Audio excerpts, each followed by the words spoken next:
This page is the front cover of SEGA Saturn magazine, dated June 27, 1997. It's issue number 21, and priced at 390 yen. The cover promotes new SEGA Saturn games and special features. It mentions a special feature on a game industry treasure appraisal team. Several games are highlighted on the cover, including Dokusei 2, Samurai Showdown 2 Wine, Blades of Blood, Waku Waku 7, Salamander Deluxe Pack Plus, and others like Super Robot Wars Phi, Sonic Jam, Silhouette Mirage, and Princess Crown. The cover art features a large illustration of an anime-style girl. This page showcases an advertisement for the SEGA Saturn game, Real Sound, Wind Regret, emphasizing its unique feature as a soundinly love story game where you play with your ears. It highlights the game's release date as July 18th for the SEGA Saturn, and its price of 6,400 yen for a 4 candelas room set. The advert boldly states that this software does not use the screen at all, focusing solely on audio gameplay. It's a very unusual concept for a game, especially for the SEGA Saturn, which was known for its visual prowess, making this title quite intriguing. This page continues the introduction to the SEGA Saturn game, Real Sound, Wind Regret, which is highlighted as a unique, sound-only love story. It emphasizes the nostalgic and bittersweet memories evoked by the game. The story revolves around the protagonist Hiroshi and heroines Nana and Izumi, and their love story spanning 10 years of memories. The game is described as a pure and emotional experience, crafted through high-quality sound. The page introduces the key staff behind the game. Kenji Iino is credited as the planning director and scenario writer. Yuji Sakamoto is also listed as a scenario writer. The music is by Keiichi Suzuki. The voice actors are also introduced. Takashi Kashiwabara voicing the protagonist Hiroshi, Miki Sugino voicing Nana, and Ryoko Shinohara voicing Izumi.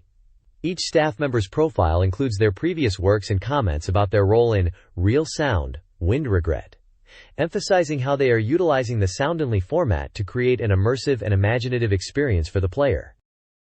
This page is an advertisement for the SEGA Saturn game, Macross, Do You Remember Love? The advert highlights the game as a battlefield love song and describes it as a dramatic shooting game where Zentradi fleets, Valkyries, Minmay, and Hikaru Ichijo all unfold in a love story-inspired world. It mentions the game uses toon motion and combines CG and animation to achieve a new expression in video games, creating a realistic and immersive battlefield experience. The advert asks if you remember Minmay's song, suggesting a focus on the musical elements of the Macross series. At the bottom, it says "Now on Sale" and shows several screenshots. These screenshots appear to depict in-game scenes, and possibly cutscenes, featuring characters from the Macross universe. Below the screenshots are game details, including that it's a horizontal scrolling shooting game for one player.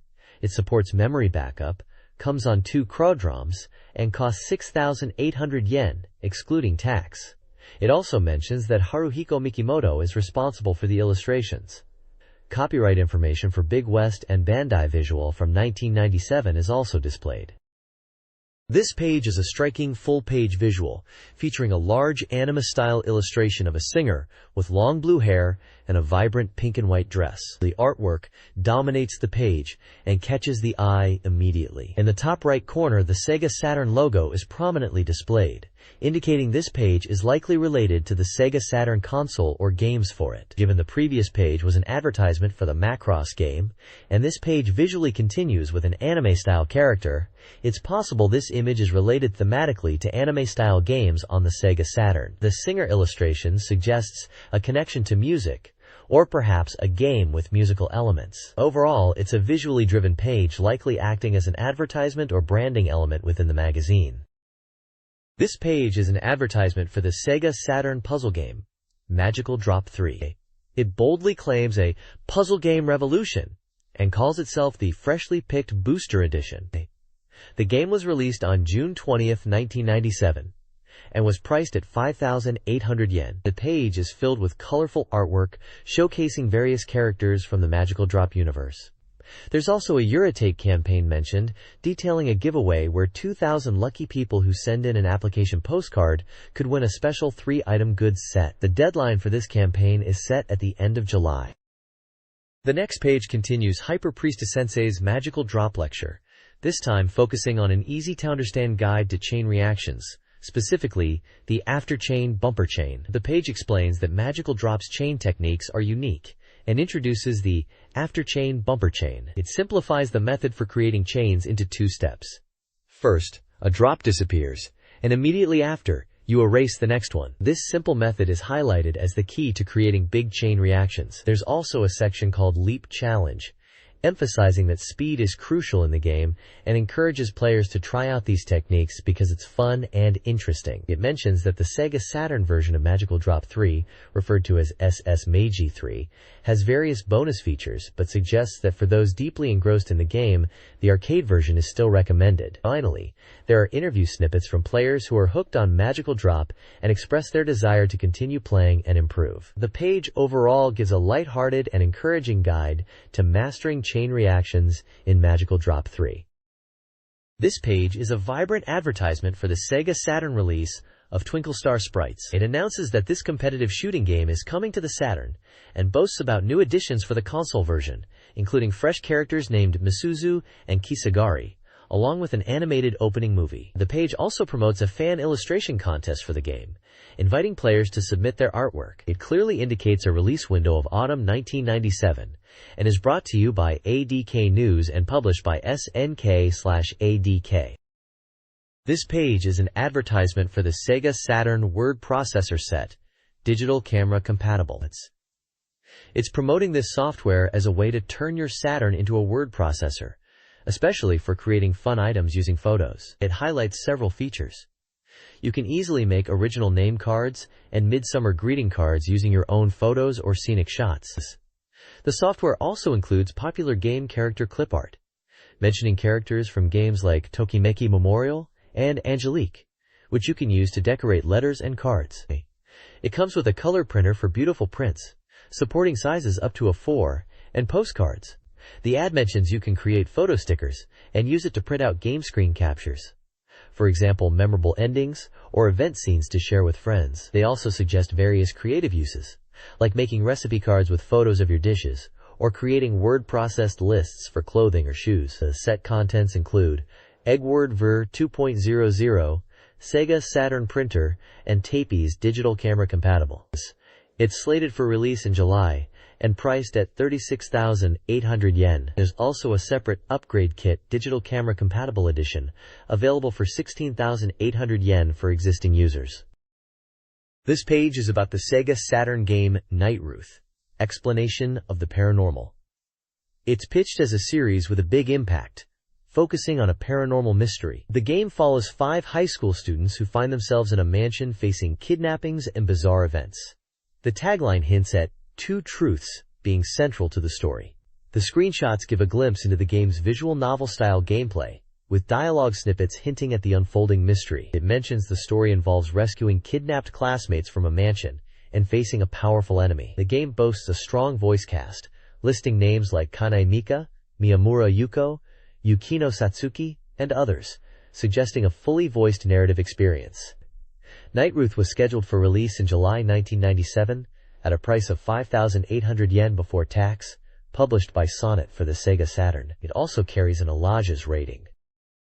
This page is the cover of SEGA Magazine, featuring Sonic, Tails, and Knuckles prominently. It advertises a Sega Sonic Story special feature, where staff discuss initial development episodes. There's also a special feature, Road to Sega Ages, which delves into the history of Sega arcade games, focusing on Outrunners from 1993.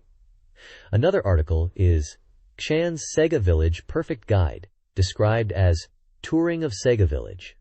The page also highlights new and continuing game information, including The Lost World, Jurassic Park, Dynamite Baseball 97, and Virtua Striker 2. Saturn Express Special is mentioned, covering Mr. Bones and Last Bronx. At the bottom, it announces the magazine is a combined July/August issue, currently on sale, and priced at 300 yen. It mentions the next issue will be released on the 13th of the following month. This page highlights various supplementary media for the popular Sega Saturn game Sakura Wars. It announces the Sakura Wars Flower Division communication, digital fan disc, priced at 4,800 yen, described as a Taisho-era newspaper-style audio and video communication, packed with voice actor interviews and touted as a must-have for fans. The page also showcases 3 other Sakura Wars-related products. Firstly, the Sakura Wars Imperial Assault Force Secret File, priced at 1,437 yen, which is advertised as a SEGA Saturn Magazine Photo CD Maniac Collection Volume 1, containing a large volume of character and mecha design materials, including unreleased CG images. It's compatible with various platforms, including SEGA Saturn, Windows, and Macintosh. Secondly, the Sakura Wars Original Art and Setting Material Collection, priced at 1,942 yen, compiling all things Sakura Wars, from the Imperial Assault Force and Flower Division members to Black Magicians and Mecha, with staff interviews and related goods. It is promoted as essential reading for fans. Finally, the Flower Division Battle Columns Official Guide, priced at 933 yen, is described as a strategy guide for all game modes, basic techniques, and player characters. It promises in-depth introductions, secret techniques, and enjoyable story-related content, making it suitable for both beginners and advanced players looking for complete Flower Division information. The page features screenshots and character art from Sakura Wars and these related media products to visually attract readers. It's essentially a promotional spread showcasing a range of Sakura Wars supplemental materials available for fans of the game. This page offers strategy guides and supplementary materials for SEGA Saturn games. It highlights 4 featured guides: Mobile Suit Gundam Side Story, the Blue Destiny Setting Material Collection, a 96-page book for 1,600 yen, explores the 3D shooting game. Martian Successor Nadesico Perfect Guide, a 112-page, all-color guide for 1,000 yen, covers the strategy RPG. New Theme Park Perfect Guide, a 128-page guide for 1,000 yen, provides strategies for the simulation game Theme Park. SSPS version supported. Advanced World War Official Guide, a 256-page guide for 1,500 yen, offers in-depth data for the strategy game Advanced World War. The page also previews upcoming guides for titles like Zero Yan Champ Duzige, Sega Touring Car Championship, Graduation East, Virtua Fighter Kids, and Sakura Wars. This page is the contents page for the magazine, and it highlights the main articles featured in this issue. The first section on page 81 is a special feature called Game Industry Treasure Appraisal Team, which seems to be about evaluating game-related merchandise. Page 24 is a special report covering a variety of games. These include Super Robot Wars F, Sonic Jam, Silhouette Mirage, Sengoku Blade, Sengoku Ace Episode 2, Real Sound, Kaze no Regret, Nantu Suiseiken, Koten Rakugo Meijin Sen, Desire, Last Bronx, Fighters History Dynamite, Slayers Royal, and Princess Crown. This looks like a diverse mix of genres, from RPGs to fighting games. Page 115 announces the decision to release a power-up kit for Sega Ages Phantasy Star IV. Finally, page 136 is a Hello Capcom Extra Edition, focusing on Biohazard, which we know internationally as Resident Evil, and Marvel's superheroes. This page highlights the latest SEGA Saturn news and game information. Under New Release Title, they are covering titles like Steep Slope Sliders, Tokimeki Memorial Taisen Puzzle Dama, Tactical Fighter, J-League Pro Soccer Club Otsukuru 2, which is likely J-League Pro Soccer Club Create 2, Cat the Ripper, 13th Investigator, and Top Anglers, Super Fishing Big Fight 2. The Coming Soon Soft section previews Dukyusei 2 and Makai Tushi Saga Samurai Spirits.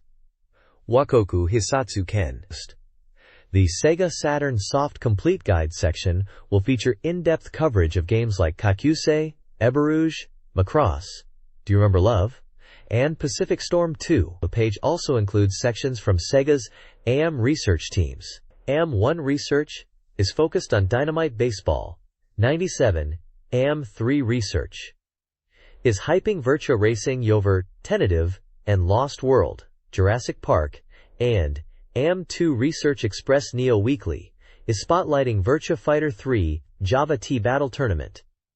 There's also a landmark news and information section, spanning pages 14 to 159, listing various articles and features in the magazine, suggesting a wide range of content, from developer interviews to game strategy guides and reader submissions. Finally, There's a game index, which is an alphabetical listing of games mentioned in the magazine, and their corresponding page numbers for easy reference. SEGA Saturn news is heating up for summer. Tokyo Joyopolis hosts a Sonic-themed event on June 15th, featuring Sonic and a fashion show, coinciding with the June 20th release of Sonic Jam. Attendees can play the game early. A Cool Pad present campaign is also underway, orderable by mail for 2,500 yen plus postage.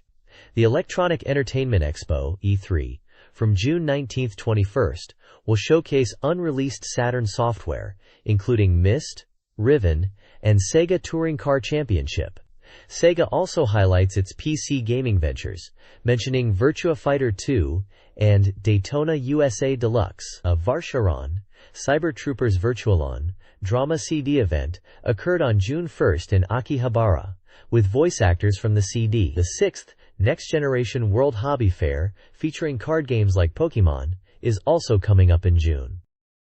This page offers a variety of entertainment news. A Train to Go event at Junior Shinjuku Station celebrated the arcade game with a driver championship.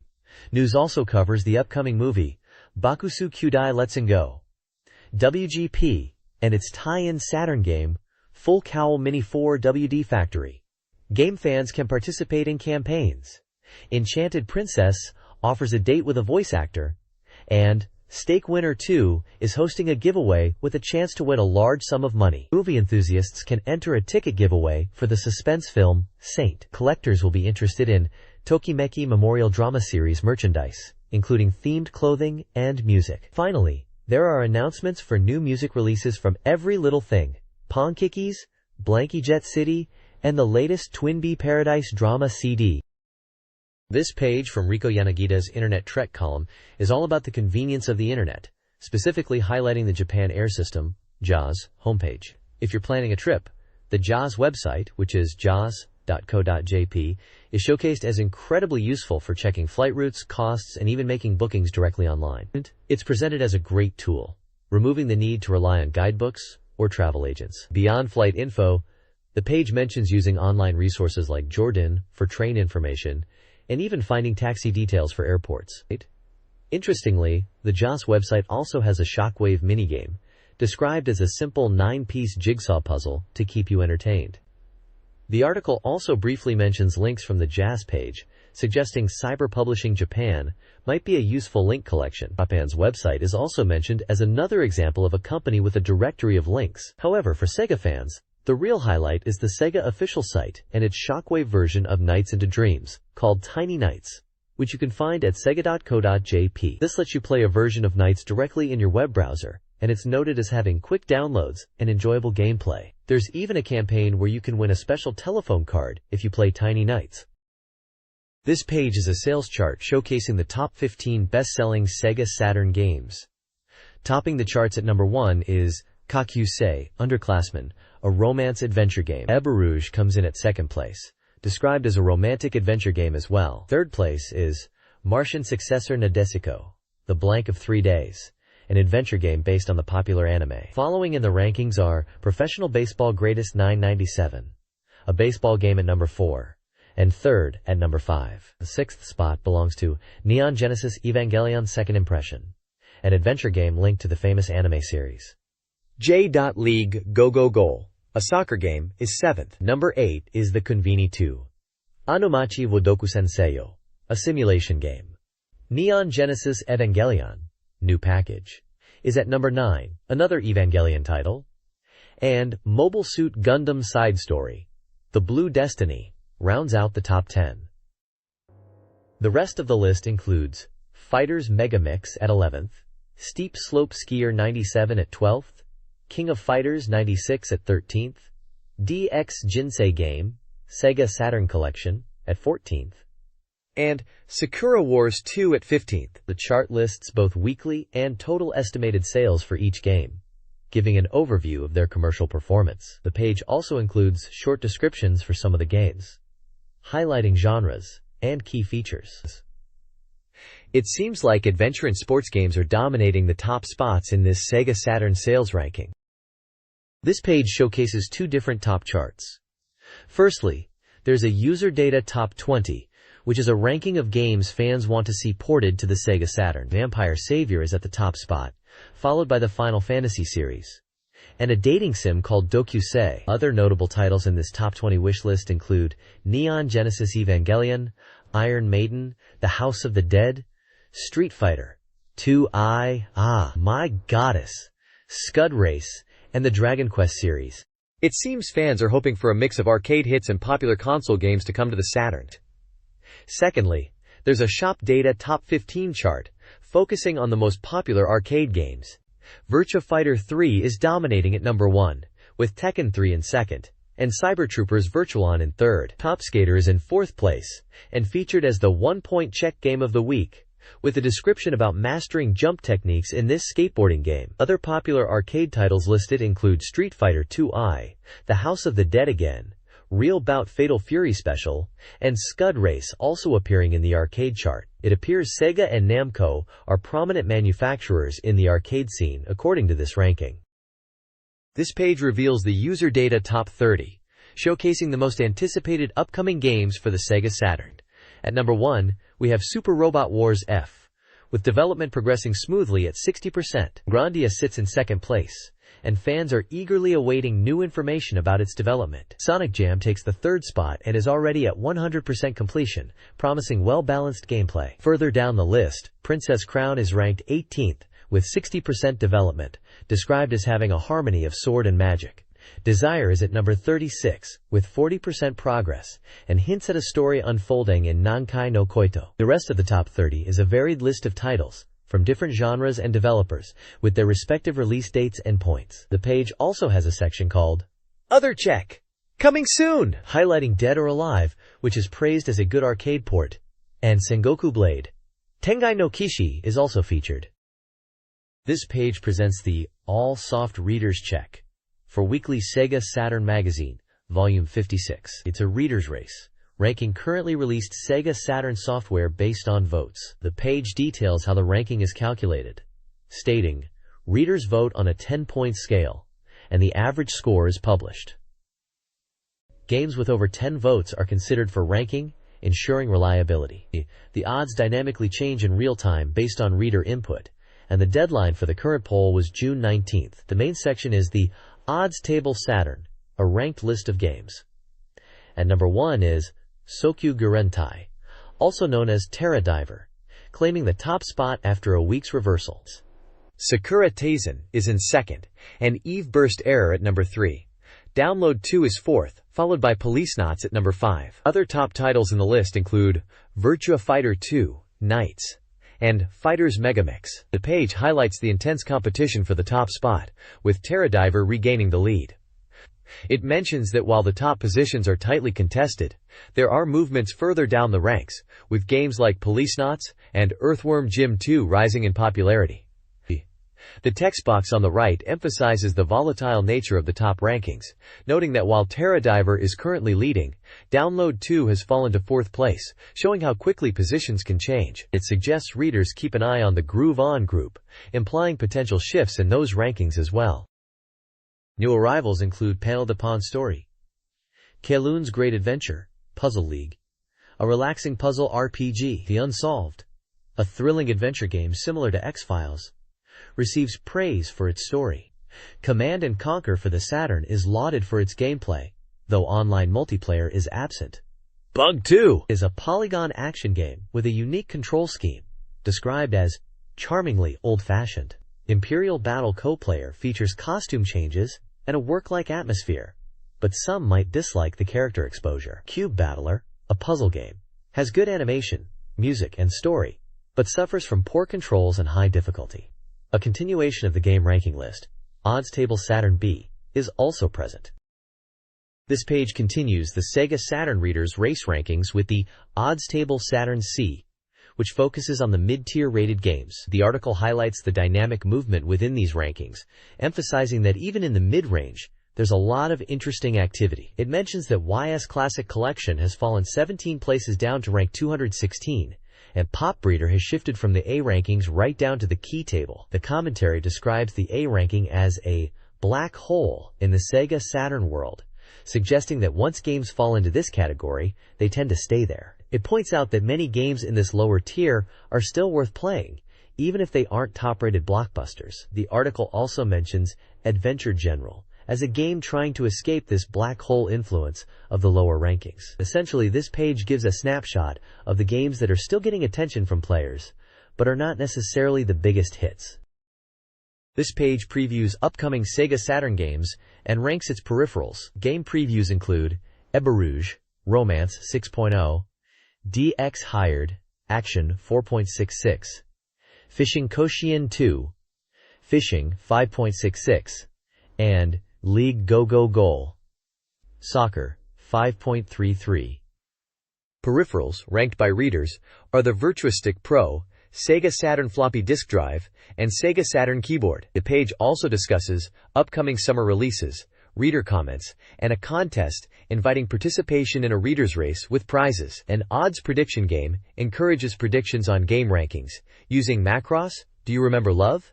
And Game Paradise as examples. Participants can choose from 3 prize courses offering peripherals and software. Quote, "This page is packed with exciting news about the upcoming SEGA Saturn game, Super Robot Wars F. It's showcasing the latest battle scene visuals and revealing fresh details about the game system. The focus is on the real robot-style battle system, which seems to be a core element. There's a section dedicated to the EVA system, highlighting how Evangelion units are powered by umbilical cables connected to their mothership or power supply buildings. This connection limits their action range when detached. The intermission screen has also been upgraded for the Saturn, allowing for unit enhancements and saving progress. It seems like they are emphasizing the Saturn's capabilities in bringing these features to life." We also get comments from producer Mr. Terada, who talks about the smooth development process and the interesting point that director Kano is involved in the EVA settings. Mr. Teratoda mentions receiving advice from the original creator on EVA unit performance and wanting to implement that into the game. He humorously recounts an anecdote about asking if the EVA units could be easily swapped out in-game, and the director seeming slightly annoyed. The page mentions the game is from Banpresto and is slated for release on August 29th, priced at 6,800 yen. It's a simulation game suitable for all ages and is for one player only. The game's completion is currently at 60%. Super Robot Wars F boasts upgraded battle screen visuals with enhanced effects, especially translucent lighting, improving on the visuals of previous installments like Super Robot Wars 4. This reveal focuses on the Real Robot series, showcasing units from various Gundam timelines, including Mobile Suit Gundam, Gundam Wing, Gundam 0080, Zeta Gundam, and Gundam F91. The game features improved weapon graphics and voice acting for units like the NT-1 Alex. Beyond Gundam, Heavy Metal L game is also highlighted, with the LGAIMMK2 and Daba Myroad. The article mentions enhancements compared to Super Robot Wars 4's and the inclusion of Lilith Thau. The next reveal will focus on the Super Robot series, teasing Combattler V's Cho Denji Spin attack. The reviewer notes the visual upgrades create a more immersive experience and praises the improved unit strength and familiar characters brought to life with enhanced graphics. This page focuses on Sonic the Hedgehog 2, presenting zone-by-zone strategies and insights. It highlights zones like Chemical Plant, warning players about the hazardous blue liquid, and Casino Night, encouraging enjoyment of the pinball and slot machine elements. Emerald Hill is described as similar to the first game's initial zone, but introduces new enemy types. Aquatic Ruin is noted for its complex routes, traps, and the need to manage oxygen effectively. Hilltop Zone features lift-based traversal through caves and magma, emphasizing caution to avoid falls. Each zone's description includes an Eggman section providing boss battle tips. The page also features a Sonic the Hedgehog 2 data segment, mentioning that the Japanese release was ahead of the original version and promoting the game's 2-player cooperative and battle modes. Lastly, the Sonic 2 episodes section shows a developer and discusses the creation of Tails, emphasizing his design as a cute character and the addition of 2 tails to enhance his unique charm. This guide offers strategies and secrets for Sonic the Hedgehog 2, covering both essential gameplay elements and zone-specific advice. It details how to become supersonic by collecting Chaos Emeralds and transforming with 50+ rings, highlighting its invincibility and importance for the ending. Special stages, accessed by hitting star posts with 50+ rings, are half-pipe courses for Emerald collection. The guide also reveals cheat codes for Zone Select, Chaos, Emerald Acquisition, and Extra Continues. Zone guides offer tips for various levels. Mystic Cave is a trap-filled zone requiring caution. Metropolis, Eggman's base, features numerous enemies, urging avoidance over combat. Sky Chase and Wing Fortress involves aerial combat, recommending continuous jumping. Oil Ocean is a mid-air oil field, with tricky footing, cautioning against enemies. Death Egg is the final zone with a boss rush. Finally, the guide provides boss fight strategies for Mecha Sonic and the Eggman robot, including tactics for each encounter. This page is a special report introducing Silhouette Mirage, a new treasure action game for the SEGA Saturn. The page asks, "Do you know the fun of action games?" Suggesting a focus on core action gameplay. It highlights that Treasure, known for action titles, is releasing this game as their answer to the question of what makes action games truly enjoyable. Releasing on September 12th for 5,800 yen, the game is touted as a pure, side-scrolling action experience, distinct from genre hybrids like action RPGs or puzzle games. The article notes that Treasure has been consistently exploring and refining action game mechanics since their inception, and that Silhouette Mirage is the culmination of this effort. There's a mention of visual improvements compared to Guardian Heroes, another Treasure title, implying advancements in graphics and presentation. Screenshots showcase the game's characters and pumpkin-headed enemies, giving a glimpse of its distinctive art style. Area 3 of Silhouette Mirage, Shihakim, is a castle adventure zone controlled by silhouettes. The area is large, filled with traps and enemies, and the screen adapts to the environment. This area introduces Paro, a silhouetted attribute character who transforms into a powerful, wolf-like creature under the full moon.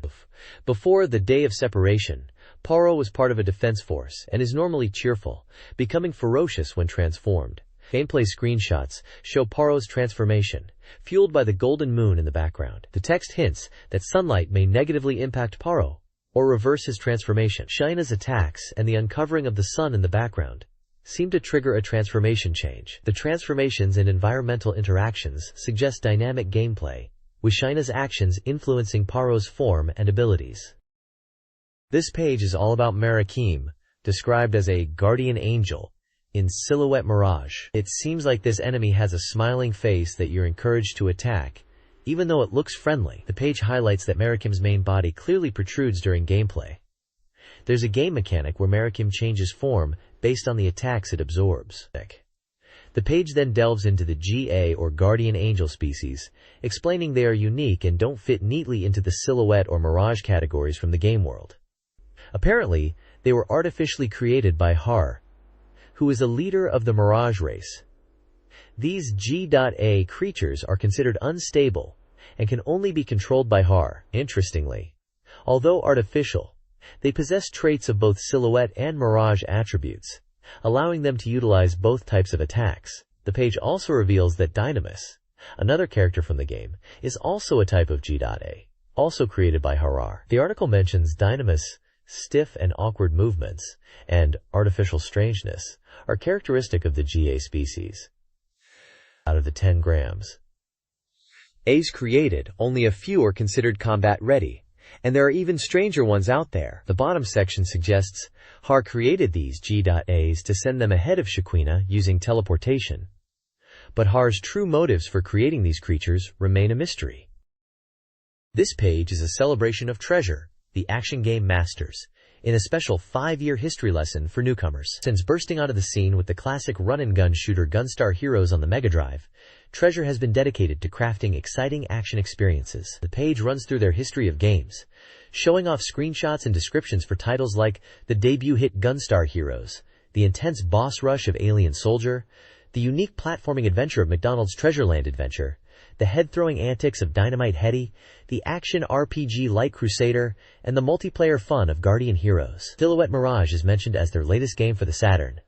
But the big news is a brand new title for Nintendo 64, Yuk Yuk Troublemakers, developed by Treasure and published by Enix. This action game stars Marina, who can grab and throw anything and everything. There's even a humorous exchange from Silhouette Mirage characters on the side. And lastly, Treasure is actively recruiting talented programmers for their team. This page dives into Chaos Seed, Feng Shui Geomancy for SEGA Saturn, a dungeon-raising simulation game. The tagline highlights its multi-scenario structure, where player choices, parallel worlds, and battle results all shape the story. It's based on the concept of karma, meaning your actions influence the world and future events. The game focuses on creating and raising senkutsu dungeons and navigating parallel worlds. The special report box gives key details. It's from Superland Company, was released on September 26th, costs 5,800 yen, is a dungeon-raising sim for all ages, and single-player only. The page has a diagram showing the game's flow, starting in an original world, triggering events that lead to parallel worlds, and a wheel of karma that links them. Screenshots show the game interface displaying scenarios and completion percentages. It mentions you can save in 3 slots, scenario saves have 4 slots, and you can even save mid-scenario. The article suggests that clearing scenarios lets you replay them, and that the endings are multiform. It also hints at something special happening if you reach 100% completion. This page delves deeper into the story aspects of Chaos Seed. It explains how the game uses choice-driven narratives, similar to a text adventure, where your decisions directly shape the protagonist's destiny and the unfolding story. These choices aren't always straightforward, sometimes presenting morally ambiguous options, forcing you to consider what kind of world you want to create and how you want your character to act within it. The article highlights the game's parallel world system, elaborating that these are worlds where events unfold differently, branching out from the original timeline. Actions in one world have consequences only within that specific world, they don't bleed into others. The hero journeys through these parallel worlds, but to return to their original world, they must uncover the reason for this travel. We also get a glimpse of character variations across worlds. For example, General Raishin, a powerful feng shui warrior in the original world, becomes an innkeeper in a parallel world. The heroine is also featured, suggesting encounters and separations with the protagonists across these diverse worlds, reinforcing the theme of variable relationships and scenarios based on player choices and world differences. This page features an interview with the developers of Chaos Seed, Takada-san and Kashiwagi-san, who are from Neverland Company. They are discussing the game's development and story. The interview starts with the development progress, mentioning the scenario is almost complete, and they're now focusing on the Saxion creation aspects of the game. They describe Chaos Seed's story as a simple multi-scenario that's designed to be enjoyed. Initially planned as shorter playthroughs, it evolved to offer more depth and replayability. The developers emphasize the parallel world system, where each playthrough offers different situations and experiences based on player choices. They wanted players to be able to enjoy varied scenarios each time they play. A key focus is on the heroine, and ensuring meaningful encounters with her throughout the different parallel worlds. They acknowledge that in the Super Famicom version, the heroine's interactions might have felt less impactful. For the Saturn version, they've been polishing the story and scenario events, particularly focusing on making the heroine's encounters more engaging, and adding ending messages to each episode to provide clearer conclusions. The developers want to convey that Chaos Seed isn't meant to be a heavy or complicated game. They describe it as easy to understand with a lighthearted feel, aiming to be enjoyable for both newcomers and veterans. Their message to the readers is to simply play and enjoy the parallel worlds, highlighting that the scenario isn't overly serious, encouraging players to play casually and have fun. The article details the final stages of development for Real Sound Wind Regret, focusing on a non-interactive play review. Images depict listening sessions and studio environments, giving a behind-the-scenes look at the review process. A listening session at Warp allowed staff and writers to experience the game. The review aims to capture the game's atmosphere. The first-run bonus includes a summer case, clear case with cloud print, and basil seeds. The game is scheduled for a July 18th release at 6,400 yen, presented as an interactive sound drama on 4 CDs. Mr. Eno's quiet observation suggests pride in the project. Additional information hints at a sequel to Real Sound and public auditions for voice actors, signaling Warp's potential future game development. This page continues the discussion about Real Sound, Wind Regret, now focusing on the drama now that players understand it's a non-interactive game. The article is aptly titled, "Having noticed the foreshadowing, you can still enjoy the drama," suggesting that even knowing it's a sound drama without traditional gameplay, the narrative remains compelling. We get introductions to 2 writers, Tozuka Ichi and Takahashi Yusuke. Tozuka, born in 1971, is a freelance writer with a long history of gaming, starting with Space Invaders, and enjoys films like Trainspotting. Takahashi Yusuke, affiliated with SEGA Saturn magazine, is known for being a very central figure, though some call him evil, but he's respected as a reviewer. He's interested in the future direction of game media, and enjoys games like Ganbare Morikawa-kun 2. The page also features a stylized image of a figure against a moonlit backdrop, likely evocative of Real Sound's atmosphere. There's also a handwritten note that describes Real Sound as being like a dream that is visualized or depicted, highlighting the game's evocative nature. Enemy Zero is also mentioned in the context of interviews. Essentially, this page delves deeper into the narrative appeal of Real Sound, Wind Regret, moving beyond the initial technical presentation and focusing on the story and emotional impact. This page delves further into the concept of sound in games, particularly in relation to Real Sound, Wind Regret. It starts by discussing how a sound can trigger nostalgic memories, using the example of the Star Wars theme song, evoking feelings of school days and cleaning time. The article emphasizes the power of sound to encapsulate and transport you to a specific era, like a time capsule for your ears, drawing parallels to the Real Sound experience. The page then focuses on the visualist world of Real Sound, where the protagonist Hiroshi embarks on a journey of memories through sound alone.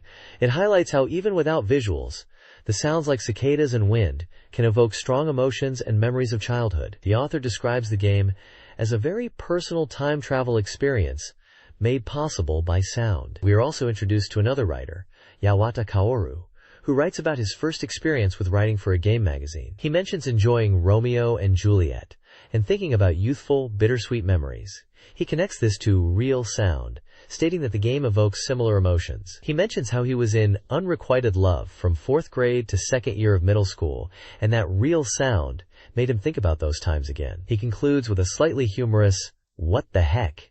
and reiterates that he thought about those past memories again due to the game.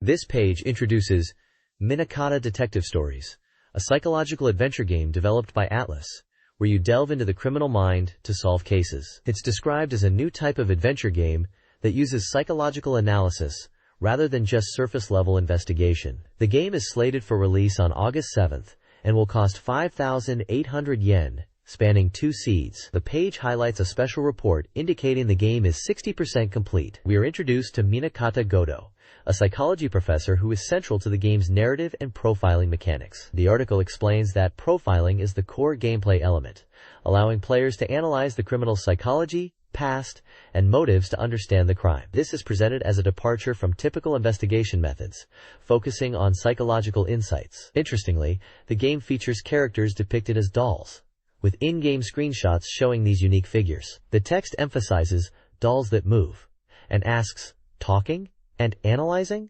suggesting these dolls are integral to the gameplay, perhaps through interaction and observation.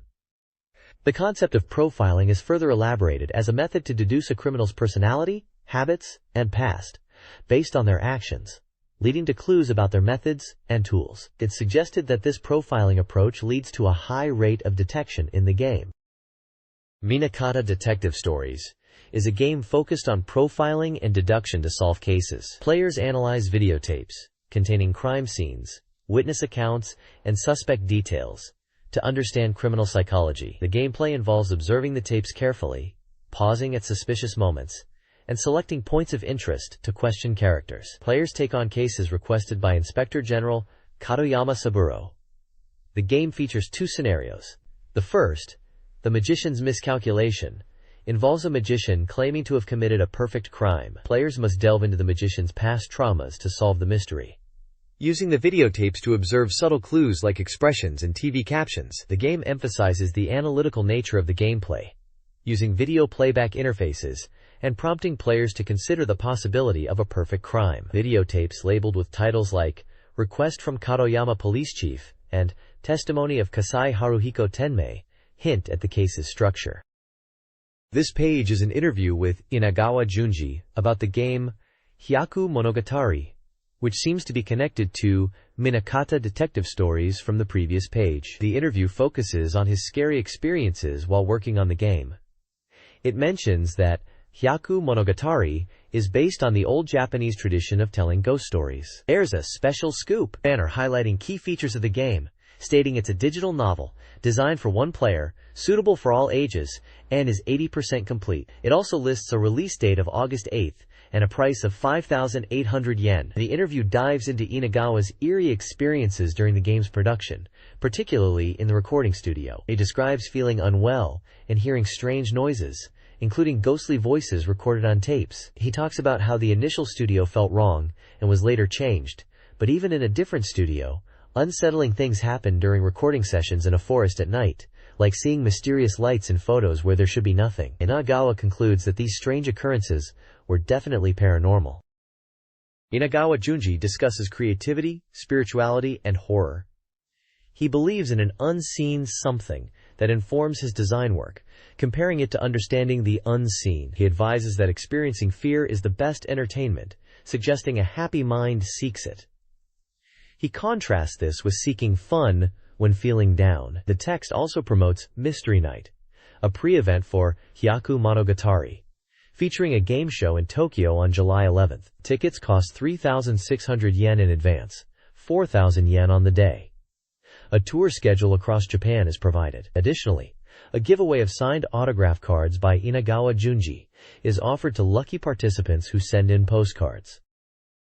This page delves into the terrifying world of Hyaku Monogatari, a horror game where you, the player, participate in 100 tales of mystery. This sound novel adventure uses real photographs, 3D polygons, and CG to create a chilling atmosphere. Inagawa Junji, the expert in tales of the strange, not only supervises the game, but also stars in it, providing narration and guiding you through the experience. The game recreates the eerie feeling of a Hyaku Monogatari Kaidankai, a gathering to tell 100 ghost stories.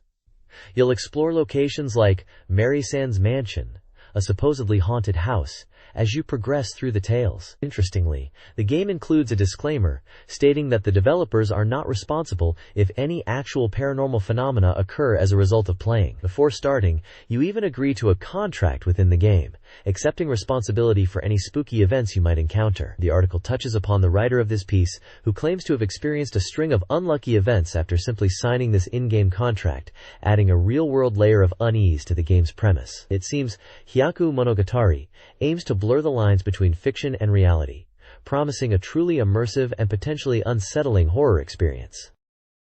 Hyaku Monogatari is a horror game exploring various scenarios. Possessed Classmates features children summoning spirits via a ritual, with consequences when rules are broken. Red Gloom is set in a hospital, utilizing 3D graphics to create a terrifying environment with ghostly encounters. Lingering Vision centers on a vulnerable girl targeted by an old woman, exploring themes of separation anxiety. The game capitalizes on children's heightened susceptibility to fear. The article concludes by analyzing why ghost stories are effective. It posits that horror taps into our fear of the unknown by allowing players to imagine these frightening scenarios, especially in familiar locations, creating a deep sense of dread.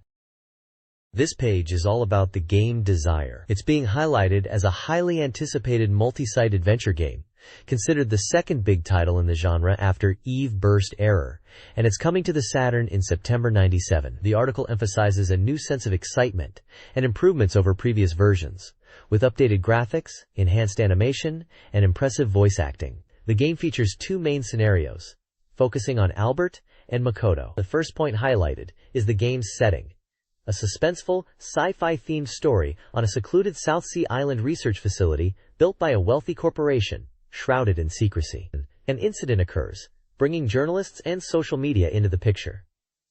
The two scenarios allow players to experience the story from both Albert and Makoto's perspectives. Albert's story focuses on attractive female characters and uncovering secrets within Desire, while Makoto's storyline delves into emotions, relationships, and understanding the inner workings of Desire. We get brief character profiles. Albert, initially unlikable, becomes dependable with a hidden past, and Makoto, a woman sensitive to emotions, navigates complex relationships with kindness and reliability. Tina and Elena are also mentioned as being involved, and screenshots showcase scenes from the game, hinting at the storylines and character interactions. The page spotlights key features of the Saturn version of Desire, highlighting its enhancements. The multi-site system offers a richer narrative through dual perspectives, enhancing story depth and suspense. Lucid Motion, elevates visual quality with superior movie scenes, surpassing older compression methods for smoother animation. The face window introduces expressive character faces, dynamically reflecting emotions to boost immersion with a wide array of expressions. Finally, the AVSS, or Auto Vowel Selecting System, ensures realistic character interactions and lip sync. These features, alongside the flowchart illustrating the branching storylines, showcase the game's focus on visuals and presentation, aiming for a deeply engaging experience. Desire features 12 primary characters with complex relationships. Cheryl Chatlet, a kind researcher, and Albert McDougall, the bright protagonist reporter, are key figures. Sylvia Brother, a charismatic mechanic, and Dr. Gates, a seemingly cold doctor, add further layers. Elena Franzoa, a popular nurse, and Kazumi M. Grantchester, a mysterious sponsor, complete the initial cast. Other prominent characters include Martina Staradra-Vic, the dedicated director, Makoto Izumi, a clashing researcher, and Raiko Kusanagi, a mediating secretary. Tina Kawai Tomoko, a mysterious amnesiac, forms a connection with Albert. Christy Shepard manages general affairs with a hidden passion, while Kyle K. Kurtz, a physically imposing researcher, often clashes with Albert. This page features an interview with the development team at Imaginia and Seizware, discussing their game, Desire, and its upcoming SEGA Saturn release. The focus is on how they are enhancing the adult content, particularly the scenes involving the character Makoto. For the Saturn, the team, consisting of Mr. Noguchi from Seizware Production, Mr. Fujita from Seizware Sales, and Mr. Suzuki from Imaginia Sales Planning, explain that they are aiming to make the adult scenes more impactful on the Saturn compared to the PC version, taking into account platform regulations. They are also significantly increasing the animation in the Saturn version and utilizing CG for all graphics. A key point is the emphasis on character acting. The developers want the characters to behave like real actors, paying close attention to facial expressions and emotions, even subtle mouth movements during dialogue. They are using a system called AVSS to enhance voice acting and lip sync, aiming for a more natural and immersive experience. The game system itself is stated to be similar to Eve, employing a multi-site system. The story is also hinted to be even more emotionally engaging than Eve, suggesting players should prepare handkerchiefs. Finally, the page introduces Imadio, a new brand from Imaginia and Mediasoft, created to combine visual and sound elements effectively. This page is all about the SEGA Saturn version of Last Bronx, a versus fighting action game. The headline asks, how well can familiar backgrounds be reproduced? And it seems to be focusing on the game's Shibuya stage called Cross Street, and how accurately it recreates the real Shibuya area in Tokyo. The page highlights that this stage is based on actual locations in Tokyo, and is aiming to recreate familiar sights and atmosphere, even down to branded signs and well-known buildings like the Tokyo Department Store and 109 Building. They are emphasizing the crowded atmosphere of Shibuya, both day and night, and how the game is trying to capture that feeling of a bustling urban environment. The game is stated to be 50% complete in terms of porting the arcade version. It also mentions the release date is set for July 25th, and the price will be 6,800 yen for a 2 Candelas set. It's described as a versus fighting action title, and is rated for all ages. The page seems very enthusiastic about the level of detail in recreating the Shibuya stage, and the immersive experience it aims to offer. This page continues the focus on Last Bronx, highlighting the impressive action effects and camera work in the game. The article talks about unavoidable effects, emphasizing how impactful weapon-based attacks and projectile weapons are made to look. They mention effects like after images for weapons and visual flourishes when attacks connect. The reviewer points out that these effects add a lot to the visual excitement of the battles and make the impacts feel substantial. The page then shifts to camera angles, explaining how the camera dynamically changes during throws and strikes. It mentions that the camera angles shift to enhance the drama of these moves, pulling in close or changing perspective for throws and strikes to make them more visually exciting and impactful. They highlight how this camera work adds to the intensity and visual appeal of Last Bronx, making throws and strikes even more dynamic. The screenshots on the page visually demonstrate these points, showing examples of weapon effects and the changing camera angles during gameplay. This page showcases Fighter's History Dynamite, which is also known as Karnov's Revenge internationally. It's focusing on the game's normal techniques and essential special moves, explaining the basics for players. The page talks about standing attacks and crouching attacks as standard techniques, highlighting how punches and kicks change based on the character's stance. Then it gets into jump attacks, mentioning the variation in jump attacks, emphasizing that these are not as strong as special moves, but essential for offensive pressure. For essential special moves, the text mentions that while special moves are powerful, they aren't always the best option, and require smart usage depending on the situation. It suggests that in this game, quick normal moves are quite valuable, emphasizing the importance of understanding when to use normal attacks versus special moves. Below this section, we get character introductions, featuring Jean-Pierre, Ryoko Kanno, and Makoto Kanno. Jean-Pierre is described as an elite who lost his fortune and now fights for money, hinting at a tragic backstory. Ryoko Kanno is presented as a judoka who is striving to surpass her grandfather and father, who were also judo masters, suggesting a lineage of martial arts skill. Makoto Kanno is mentioned as Ryoko's younger sister and a street brawler who is connected to a past tournament incident. Overall, the page introduces the game mechanics and some of the characters in Fighter's History Dynamite. This page continues the breakdown of Fighter's History Dynamite, or Karnov's Revenge as it's known internationally, and this time it's all about character weaknesses. The page headline screams, "Weak points revealed!"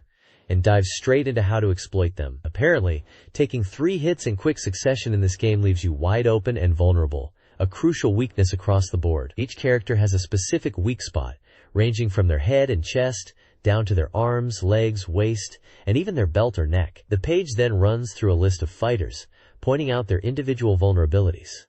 For Phylon and Rei, it's the chest. Samchai and Lee's weak point is their arm. Zazie, Clown, Matluk, and Mitsuguchi are all vulnerable in the head. Pierre's weakness is his legs. Marstorius is weak in the waist. Youngmi is weak around the belt. And finally, Karnov's weak point is his neck. The page gives a short description next to each character, highlighting how to exploit these weaknesses in battle, suggesting players aim for these spots to gain an advantage in fights. This page is all about Slayers 3D, a 3D RPG for the SEGA Saturn. It's a special report focusing on the game's story and the inevitable trouble that follows Lena Inverse, the main character. The game is set in Gramstock, and the story kicks off with Lena and her companions tasked with protecting a young elf boy who possesses a key pendant. Apparently, Naga, the series' well-known sorceress and rival to Lena, makes an appearance. The article suggests Naga is tailing Lena for her own reasons, even after some previous encounter with demons. It looks like the encounter between Lena and Naga is a key event in this part of the game, with the text highlighting Naga's motivations. She's in it for the money and sees Lena as her biggest rival. The screenshots show dialogue scenes and battles within locations like Parkland West Forest, setting the stage for the typical Slayer-style chaos and humor when Lena and Naga clash. The page really focuses on Naga's role and her comedic, money-driven personality clashing with Lena's. Slayers 3D unveils 5 new spells, exploring its magic system. Elemental magic includes Ice Coffin, a high-damage ice/water spell, and Falling Stone Pillar, a wide-area attack. Black magic introduces Grave Soul, drawn from powerful demons, emphasizing its destructive nature. The ultimate dragon spell, Dragon Slave Burst, derived from the Ruby-Eye Demon Lord Shabranigdo, is Lena Inverse's signature move, a visually stunning and devastating radial explosion. Screenshots and in-game text detail each spell's effects and lore. The page also mentions spell variations based on understanding their meaning, and touches on how food consumption impacts character parameters. This page is all about Princess Crown, a fantastic sword and magic fantasy action RPG developed by Atreus. It's mentioned as being about 60% complete and scheduled for release in late July, priced at 5,800 yen and suitable for all ages. The page highlights a sub-character named Edward and reveals in-game battle screens. We see screenshots showcasing the gameplay, with characters like Edward fighting various enemies, displaying level information and health bars. The text describes Princess Crown as a game that blends versus fighting game elements with RPG mechanics. It emphasizes the high visual quality and exciting action sequences, focusing on the character action scenes. The reviewer seems impressed by the mix of genres and the quality of the graphics, anticipating the release and highlighting the character-driven action. They mention Edward as a skilled swordsman, suggesting he's a powerful character in the game. The screenshots demonstrate diverse action and scenarios within the game.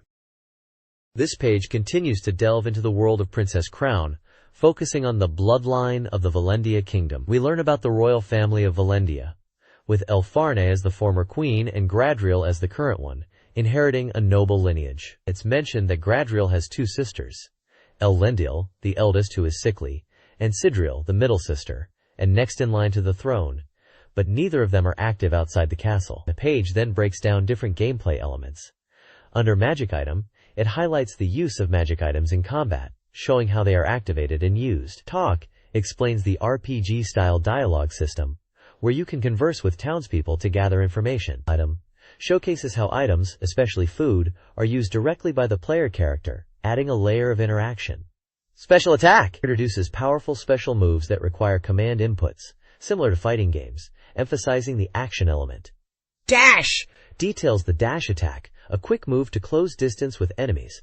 Finally, the page touches upon the variety of enemies, stating that enemy monsters are varied and actions are fulfilling. It notes that enemies aren't just punching bags. They have diverse attack patterns and even their own special moves that players need to watch out for and evade, adding depth to combat encounters. Overall, this page really emphasizes the rich gameplay depth of Princess Crown, showcasing its blend of action, RPG elements, and engaging characters within a detailed world. An interview with Atlas's Tanaka-san, a senior director, discusses the development of Princess Crown, a sword and magic RPG. He details the innovative character animation system, a morphing system, which broke sprites into parts for fluid, varied animations with less data. This allowed for numerous animation patterns. The team faced challenges due to their meticulous approach. Tanaka-san highlights the game's focus on a pure RPG experience and the importance of the detailed character animations, particularly the smoothness of movement, even for large characters like dragons. Initially command-based, battles evolved into action-oriented combat to better showcase the dynamic animations, adding complexity but increasing player engagement. He hopes players will appreciate the intricate character movements.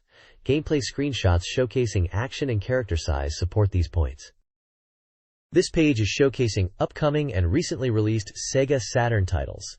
It's divided into two main sections, New Release Titles and Coming Soon Soft. The New Release Titles section highlights the latest SEGA Saturn games, stating it's a collection of titles that have just been released. It lists several games with their page numbers for further information. These include Steep Slope Sliders, described as a thrilling memorial battle, Tactical Fighter, Scorcher, G-League Pro Soccer Club, Wotsukuru 2, likely J-League Pro Soccer Club Create 2 in English, Cat the Ripper, 13th Investigator, Top Anglers and Superfishing Big Fight 2. The Coming Soon Soft section features Saturn games that are about to be released, encouraging readers not to miss them. Games listed here are Doki Doki Pretty League 2, likely P96 refers to page number, Shinsetsu Samurai Spirits Bushido Retsuden, likely Samurai Showdown RPG in English, Waku Waku 7, Sands of Time, a Deluxe Pack Plus, Daiteisen Strong Style, likely P108 refers to page number, Angel Graffiti S Anata Ino Profile, PGA Tour 97, and Doom. There's a prominent image of a character, potentially from one of the featured games, depicted in an action pose. The page emphasizes the excitement around these new and forthcoming SEGA Saturn titles, promising a good selection for players. This page is dedicated to the game Steep Slope Sliders, a cool and stylish snowboarding action game for the SEGA Saturn. It boasts a 70% completion rating and invites players to show off some cool moves. The game focuses on offering real-world famous courses, made with full polygon graphics, bringing snowboarding to life. It promises a sense of speed and exhilarating action, offering a variety of courses including halfpipe and a total of 6 courses. The Extreme mode is also highlighted. The page mentions you can enjoy various actions, like club and drift turns, combining them to earn points. It emphasizes the replay mode, allowing you to review your runs from different camera angles placed around the course, much like a TV broadcast, helping players analyze their technique and discover new strategies. Screenshots display the in-game action, course select, and player select screens, showing the game's interface and character choices. The reviewer notes the thrill of snowboarding down steep slopes and performing tricks, highlighting the game's immersive and exciting nature. This page showcases the new SEGA Saturn release, Tokimeki Memorial Taisen Tokedama, a puzzle game where you arrange and swap tama or balls to create chains, described as a puzzle battle game. It uses characters from the popular Tokimeki Memorial series and features a system where players can send kodama to opponents by clearing balls. A key highlight is the ability to customize characters' outfits, offering not just swimsuits but also school uniforms and casual clothes. Suggesting character customization adds to the appeal. The page includes gameplay screenshots and character art, illustrating the game in action. There's a section called Opening and Tokimeki Collection that seems to be a collection of character art from the game, showing characters in various daily life situations and activities. It also mentions that Blackboard messages within the game change to reflect school events and birthdays, adding a dynamic element to the game environment. This page introduces Tactical Fighter, highlighting that to become a top-class martial artist in the game, rest and relaxation are crucial elements. It uses seasonal themes to illustrate this point. For summer, it suggests beach trips and enjoying the sunset, reminding players to take breaks from training. Autumn showcases a festival scene with the character in a yukata enjoying the evening. Winter features snowboarding, emphasizing sports as a form of recreation. The page details recreation as a way to relieve training fatigue, mentioning that while it costs money, it's essential, and suggests picnics, hot springs, and beauty treatments as examples. It then moves to regular schedule management, explaining different types of seminars available in the game, such as part-time job, training, and entrance, introduction, with training focusing on mental strength, theory, and combat principles. Seminars like human body structure and self-development are also mentioned with varying levels of achievement. It notes that mastering skills like karate and martial arts will lead to learning special moves. Normal events are also discussed, mentioning daily scenes and story-driven events triggered by choices, like rival challenges or new character encounters that deepen the story. Finally, there's a section about changing clothes also being a hardship, showing scenes of the character dealing with clothes, suggesting events related to wardrobe and perhaps lighthearted moments. The page seems to emphasize the well-rounded gameplay experience of Tactical Fighter, balancing intense training with everyday life and relaxation. This page features two very different games. First up is Scorcher, a thrilling near-future bike racing game set in the year 2021, where war and pollution have reduced the population and extreme motorsports have become popular. The game offers futuristic bike races across 6 courses with slick gimmicks and modes like Championship and Time Attack. The reviewer is impressed by the graphics, boasting 32,000 colors and detailed textures, bringing a futuristic atmosphere. Screenshots highlight the high-speed racing action and futuristic track design. The page then moves on to J-League Pro Soccer Club Wo Tsukuru 2, focusing on the detailed pre-match data available. Unlike the previous game that only showed individual player data, this sequel lets you see the overall team balance before a match, which is crucial for strategy. Screenshots show player ability gauges and club strength graphs, emphasizing how players can analyze team stats and make informed substitutions to improve performance. The reviewer points out that player changes directly impact the team's overall strength, allowing for strategic team management. The game is presented as a deeper simulation, where you can really understand your team's strengths and weaknesses. This page showcases two very different gaming experiences. First, we have Top Anglers Superfishing Big Fight 2, a fishing game that emphasizes the freedom to explore. Unlike other fishing games with fixed locations, here you can freely move around rivers and lakes to find the best fishing spots. The game features modes like free fishing and Grand Prix, allowing you to target specific fish or compete in tournaments. You can fish for various freshwater species, from black bass to catfish, and screenshots highlight the immersive environments and fishing action. The reviewer seems impressed with the game's realistic approach, letting you cast and search for the ideal fishing location. Next up is Cat the Ripper, the 13th Investigator, a mystery adventure game for those who love a good puzzle. The game starts with you waking up in an unfamiliar room next to a murdered detective and suffering from amnesia. Set in a fictionalized, crime-ridden London, you must unravel a serial killer case. Items you find are crucial to solving the mystery. Screenshots depict crime scenes and character interactions, hinting at a dark and intriguing story. The game is based on an original story by the acclaimed mystery writer Yamaguchi Masaya, promising a mystery experience focused on solving the continuous murder cases. This page delves into the world of Seven Wind Island's story through the eyes of graphic designer and introduces the character of Dr. Garupu, The designer explains that Dr. Garupu is a mischievous character, described as a bad guy, but with endearing qualities. They found themselves drawn to him despite his initial unsympathetic nature. Initially not intended to be a major character, Drive Garupu's role grew within the game's development, becoming a prominent figure.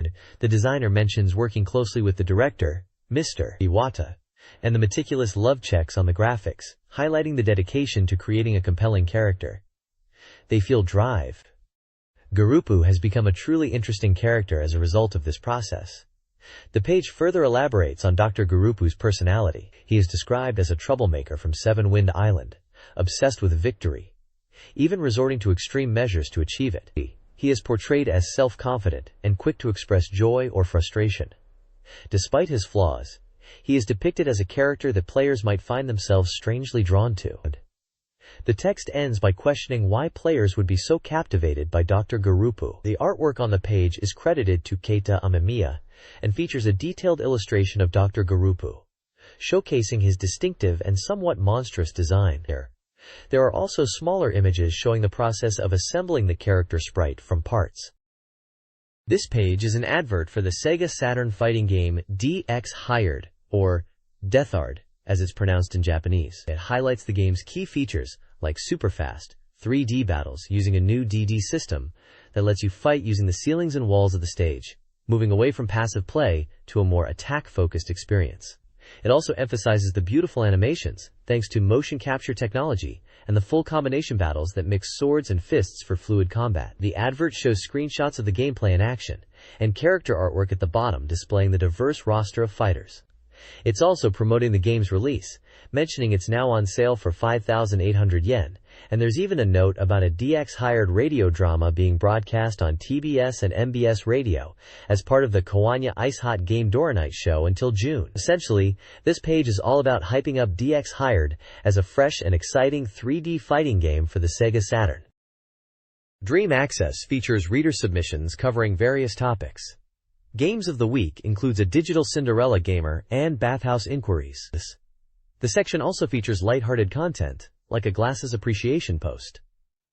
From My Roots highlights a Virtua Fighter fan, introducing the term VF Husband. News from the Bookshop tells a humorous story of a parking sign misinterpretation. Hot Topic Tamagotchi covers a reader's Tamagotchi experience, their virtual pet competition, and the multitasking of parenting and gaming. Smaller submissions discuss magazine points, nicknames, and pachinko game inquiries, including their availability and beginner tips. Throughout the page, comics and smaller reader interactions add further variety.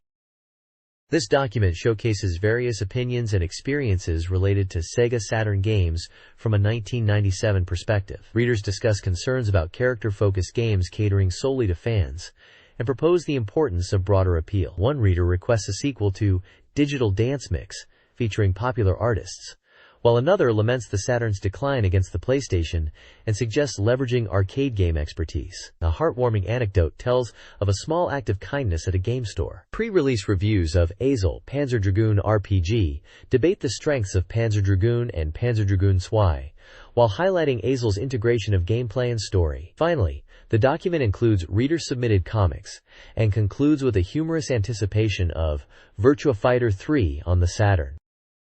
This issue features diverse content.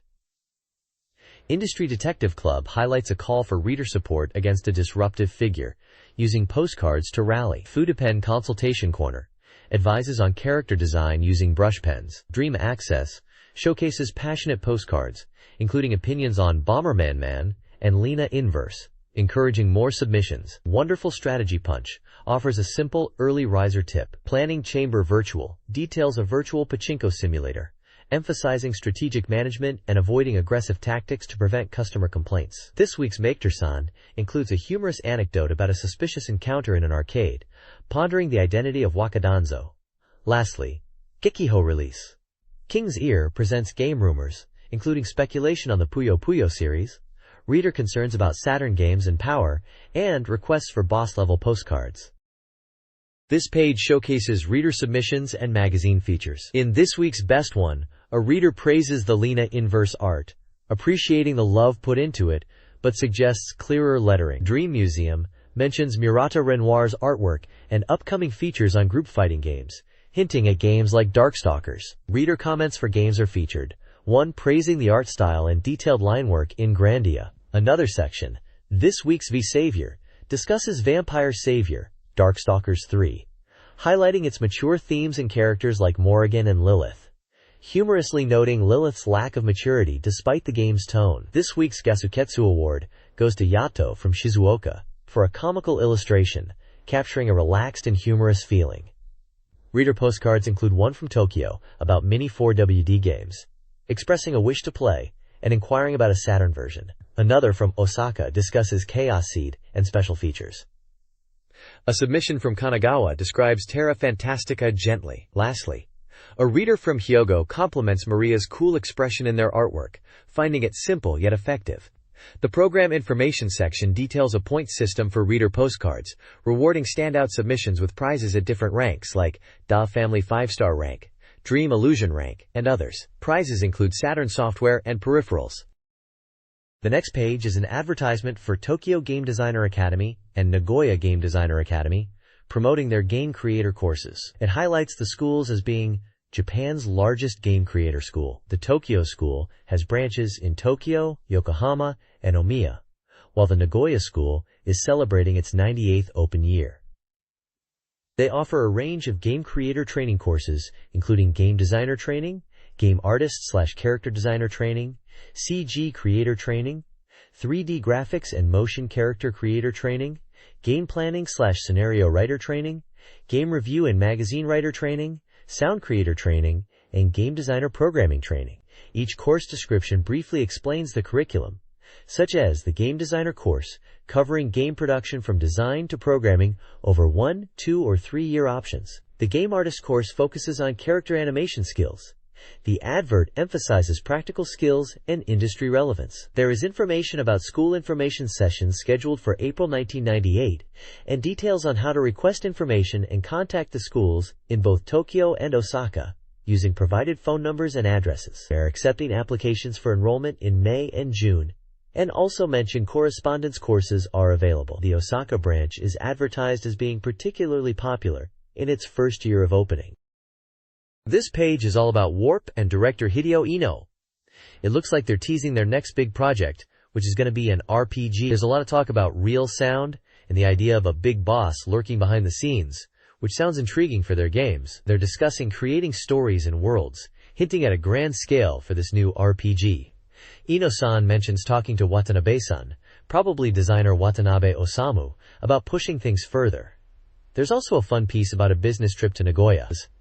It's a humorous take on the corporate life, talking about expenses, bullet trains, and the unique experience of eating lunch with a company president in a private room on the train. Apparently, the president enjoys SPS Company's boxed lunches. It seems like a lighthearted look at the work life around game development. In the corner, there's a mention of an illustration contest winner from Akaichi Prefecture, a person named Inu 50 yen, and some contact info for the magazine, hinting at RPGs, and someone named Pardo Mikate. Overall, it's a page buzzing with anticipation for Warp's next RPG, and a peek into the daily life surrounding game creation. SoftBank Publishing is releasing the 4,DX manga anthology series, which adapts popular video games into comedic 4-panel comics. The series features various artists and includes titles like 4,DX Pocket Monsters, Pokemon, Battle Arena Toshinden, 4,DX, and Super Real Mahjong PV Paradise. Other entries are Guardian Heroes 4, Comic, covering both games, Makai Tushi Saga 2, Just a Little Bit Strongest Legend 4, Comic, Final Fantasy Legend 2, and Vampire Hunter Darkstalkers Revenge Anthology Comic. These anthologies offer a fun, lighthearted way to experience these game worlds, each entry also listing the price and page count. This page from SEGA Saturn Magazine Volume 35 is announcing the winners of a special presentation prize draw. Special Repri Present. It was a popular event with many applicants, particularly from women, and they noticed a lot of interest in the skeleton peripherals. The page details the prizes and lists the winners' names for each item, which include a copper gold control pad, skeleton mouse, gold Virtua Gun, silver Virtua Gun, pearl Virtua Gun, black Virtua Stick, black control pad plus resort set, and a black control pad plus racing set. They are also announcing an additional prize draw for the highest popularity adult Virtua Gun Black Special and an overseas version, Black Virtua Gun. Both very sought-after items. The page also promotes Sega's information services. Joy Telephone, which is updated weekly and provides game-making information via telephone. The Fax Club for receiving fax-based information. It also mentions SEGA Video Magazine and Flash SEGA Saturn as sources of game info. Flash SEGA Saturn Volume 17's contents are listed and include titles like Sonic Jam, Magical Drop 2i, Hyperdimensional Combat Mecha X, Haruka Senki vs. Force, Movie, Full Car Mini 4WD, Marika Truth of the World, Satakore 2nd, Seiharitsu Densetsu, and Willy Wombat. Finally, there's info about Sega PC Connect and the Sega Internet homepage for online services. It mentions Nifty members can get Fax Club information online and lists website addresses for Sega and Game Busters. This page is packed with content, starting with a manga strip called Mana Moan, where the author talks about wanting to be the main focus of conversations and how everyone thinks about this. It jokes about chances coming suddenly and making people into the main topic, contrasting Sega and Nintendo. It also humorously touches on how conversations can drift away from interesting topics to trivial things like Night Scoop TV shows. Moving on to the Sega PR Bulletin, Bamboo-chan announces a Sonic event at Tokyo Joyopolis on June 15th, hinting at possible game tournaments for couples and families. Fukuzawa talks about the rainy season and how annoying it is when water splashes back on shoes while walking, asking for solutions. Nani Hanatani is excited about the approaching gloomy season, but is still energetic. He recommends Mr. Bones, a game he's become completely hooked on, especially the Funny Bones stage, saying it's hilarious. Finally, there's a Postcard Big Recruitment section, calling for Sega Saturn-related postcards, with opinions, questions, or illustrations, to be sent to Sega CS Promotion Department, and there's a prize draw called This Time It's This, where they are giving away Nightlight Sonic Super Balls to 5 people, due to unexpected popularity. This page is a Sega Saturn software databank, presenting a comprehensive list of games released between November 1994 and June 1997. It's essentially a guide for gamers to understand the current software available for the Sega Saturn. The databank section explains how to read the table, detailing what each column represents, like reader and magazine review scores. It mentions that scores are out of 10, and if a game didn't receive enough votes, it's marked with a dash. X indicates games for mature audiences. The table itself is extensive, listing a vast array of titles. Notable games that jump out include Virtua Fighter, Myst, Daytona USA, various RPGs, action, and puzzle games, reflecting the diverse library of the Saturn. There's a wide range of genres covered, from action to adventure, strategy, puzzle, and more. You can see a mix of big-name titles alongside more niche games. The table provides release dates, manufacturers, prices in yen, genre classifications, reader and magazine review scores, and compatibility notes, like whether a mouse or handle controller is supported, or if it's rated for adults 18+. It's a dense resource for players at the time to see what's available, compare games, and check out reviewer opinions before making a purchase. Instead of going through every game listed, it's clear this page is designed to be a quick reference guide, giving a snapshot of the Sega Saturn software landscape during that period. The next page continues the Sega Saturn software databank, presenting even more games for the system. It's essentially a software catalog, listing a huge number of titles with key information for gamers. The page is packed with game data presented in a table format. You can see columns for release dates, game titles, manufacturers, pricing, genres, reader review scores, magazine scores, and compatibility notes. This is designed to be a quick reference guide for Saturn owners to explore the vast library of games available. Scanning through the list, you'll find a wide variety of genres, including action, RPG, puzzle, and strategy games. Some notable titles that pop out include games from the Virtua Fighter series, Street Fighter Zero, Daytona USA, and other action titles, alongside puzzle games and RPGs. The table is dense but provides a snapshot of the Sega Saturn software library. allowing players to compare games and see how they were received by both magazine reviewers and general readers. It's a really useful resource for anyone wanting to explore the breadth of games available for the Sega Saturn during this period. This page continues the Sega Saturn Software Databank, providing a detailed list of Sega Saturn games.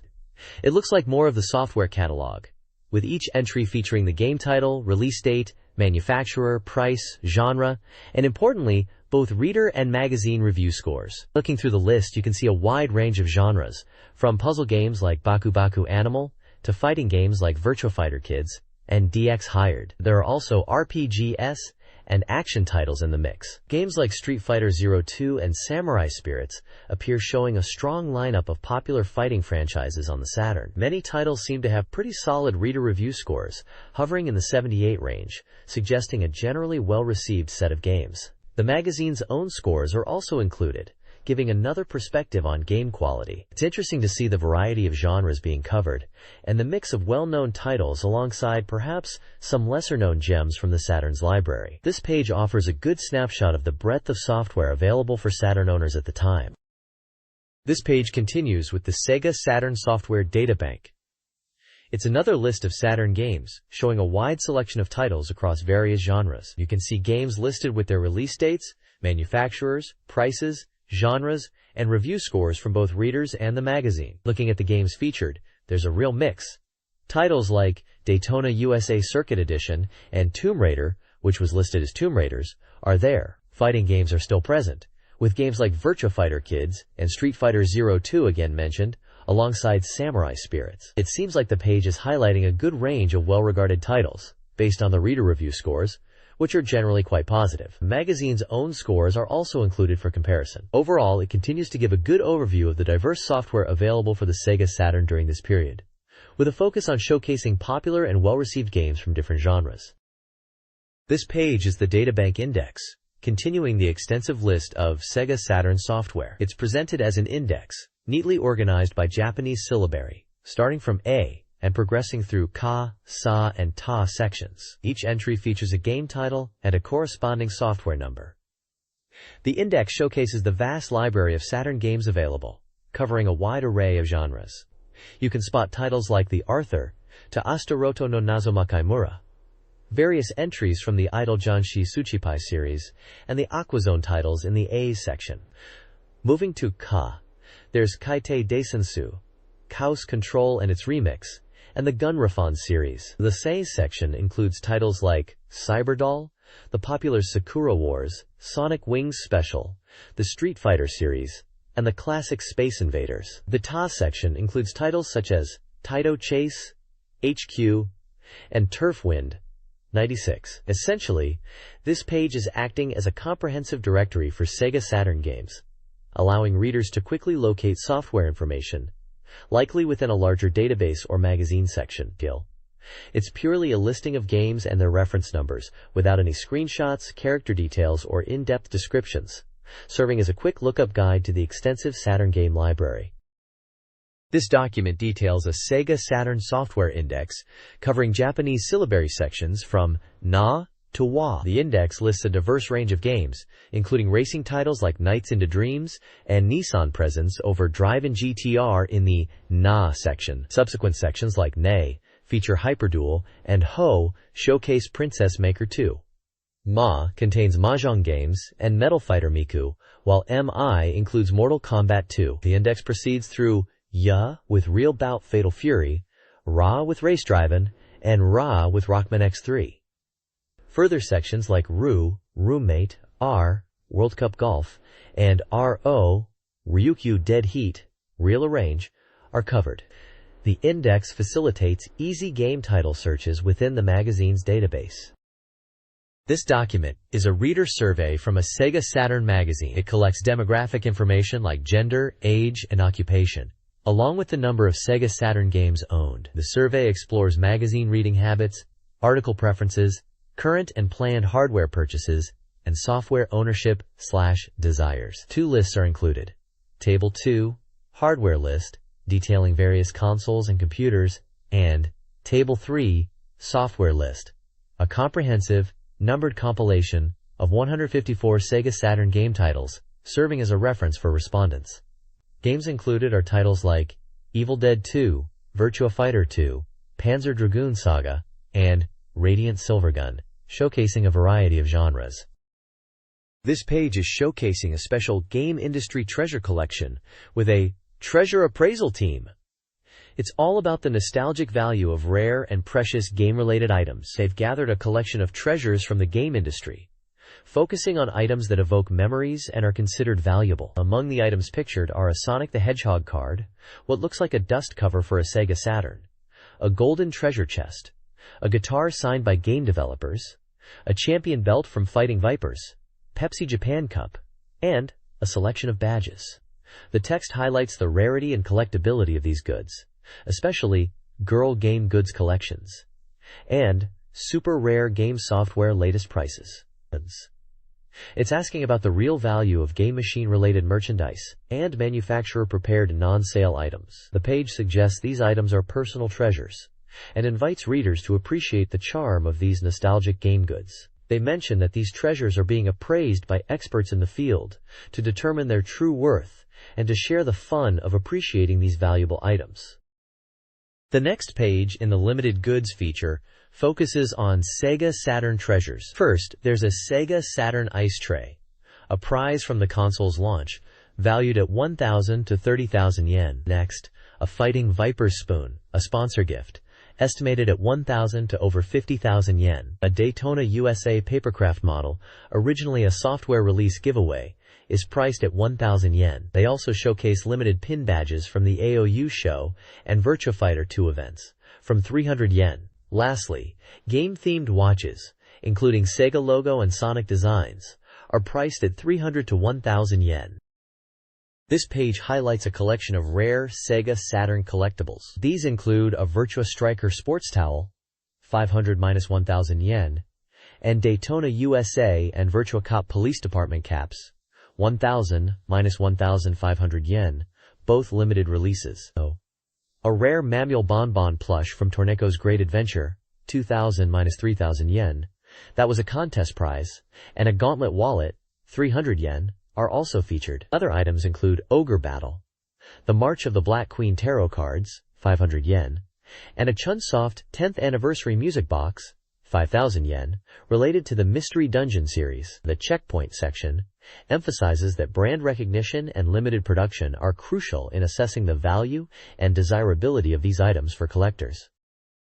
This page showcases Galge goods, which are essentially dating sim merchandise, and it seems they're a must-have for any dedicated guy. First up are school badge pin sets for the game Sentimental Graffiti. These 12 school badge sets were handed out at game shows, and apparently they are surprisingly well made for promotional items. Alongside the badges, they're also advertising Setting Material 2 version and a calendar which was given to radio show listeners, making it a pretty rare find. Then it moves on to the Kyan Kyan Bunny Premiere series, with images of Premiere 2 and Premiere 3 game boxes. There's a bunch of merchandise listed for this series too, including clear files, diaries, and even a daily calendar crydrom. They also mention store promotional items, like pop displays and 3 types of posters, all aimed at game stores, and likely quite rare now, encouraging people to get friendly with their local game store staff to snag these items. They even joke that if you collect 3 of these promotional items,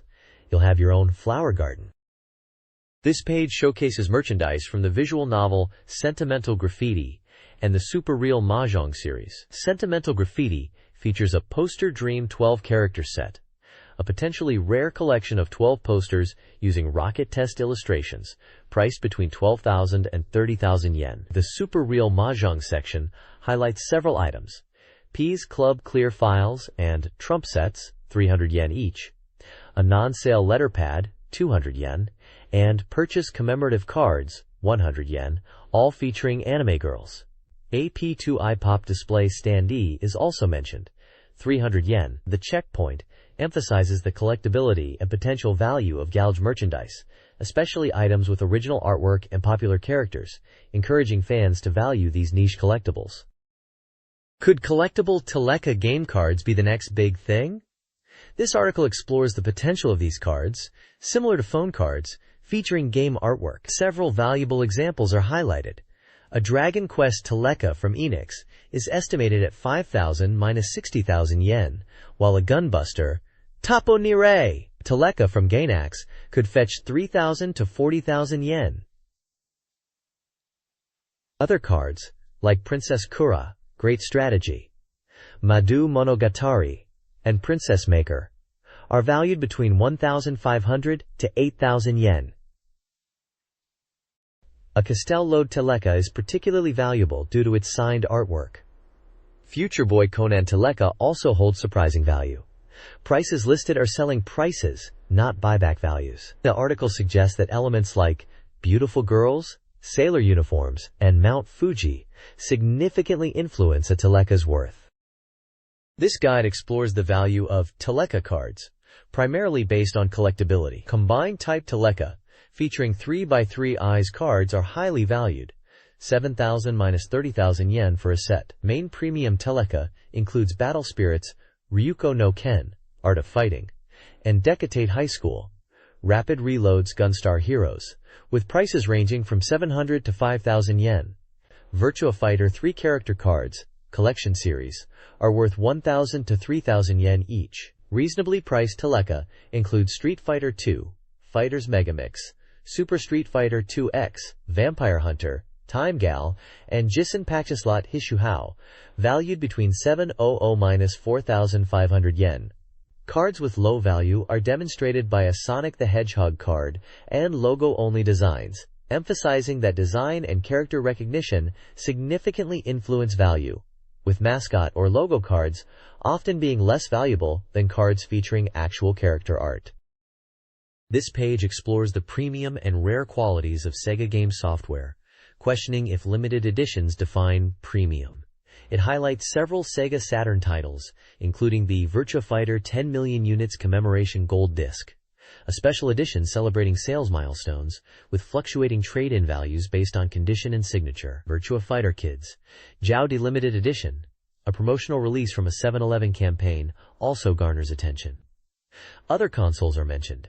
Virtua Fighter for the Super 32X, reflecting the increasing value of 32X games, and Mega Drive titles like Comic Zone and Jurassic Park, showcasing their high prices. Finally, Cyberbots, Full Metal Madness, a super limited edition for the Saturn, suggests selling to enthusiasts over stores for optimal value. This article examines the fluctuating values of limited edition and rare video game software across various platforms. Sentimental Graffiti, Sega Saturn, sees inflated prices despite its popularity, while Metal Slater Glory, Famicom, commands a high price due to its legendary status. Aerial, Game Gear, a limited release, is decreasing in value. Nakayama Miho no Tokimeki High School, Famicom Disk System, is a standard title. Game no Kansum, Mega CD, music seeds have wildly fluctuated in price. The piece warns against being misled by limited edition labels, noting some, like Sakura Wars, retain value. But the market is shifting. It suggests focusing on popular Mega Drive and Famicom software might be a more reliable investment than chasing limited editions.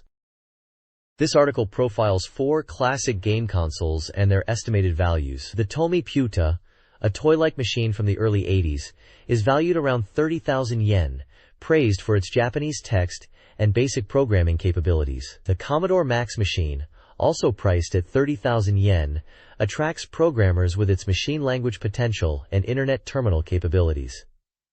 The Epoch Cassette Vision, at 10,000 yen, is a nostalgic console with simple graphics and a focus on games like Galaxian. Lastly, the Sega SC3000H, an 8-bit Sega personal computer valued at 10,000 yen, or 2,000 yen without box and accessories, highlights Sega's sprite technology and its use of room cartridges, hinting at a connection to the legacy of Beep magazine and early Sega games.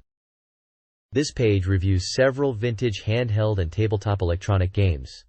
Epoch's Television Invader, a home Space Invaders console, is common and not highly valued. Bandai's Champion Racer and FL Backlineman Monster, a Pac-Man imitation, are considered simple but fun, with boxed versions being more valuable.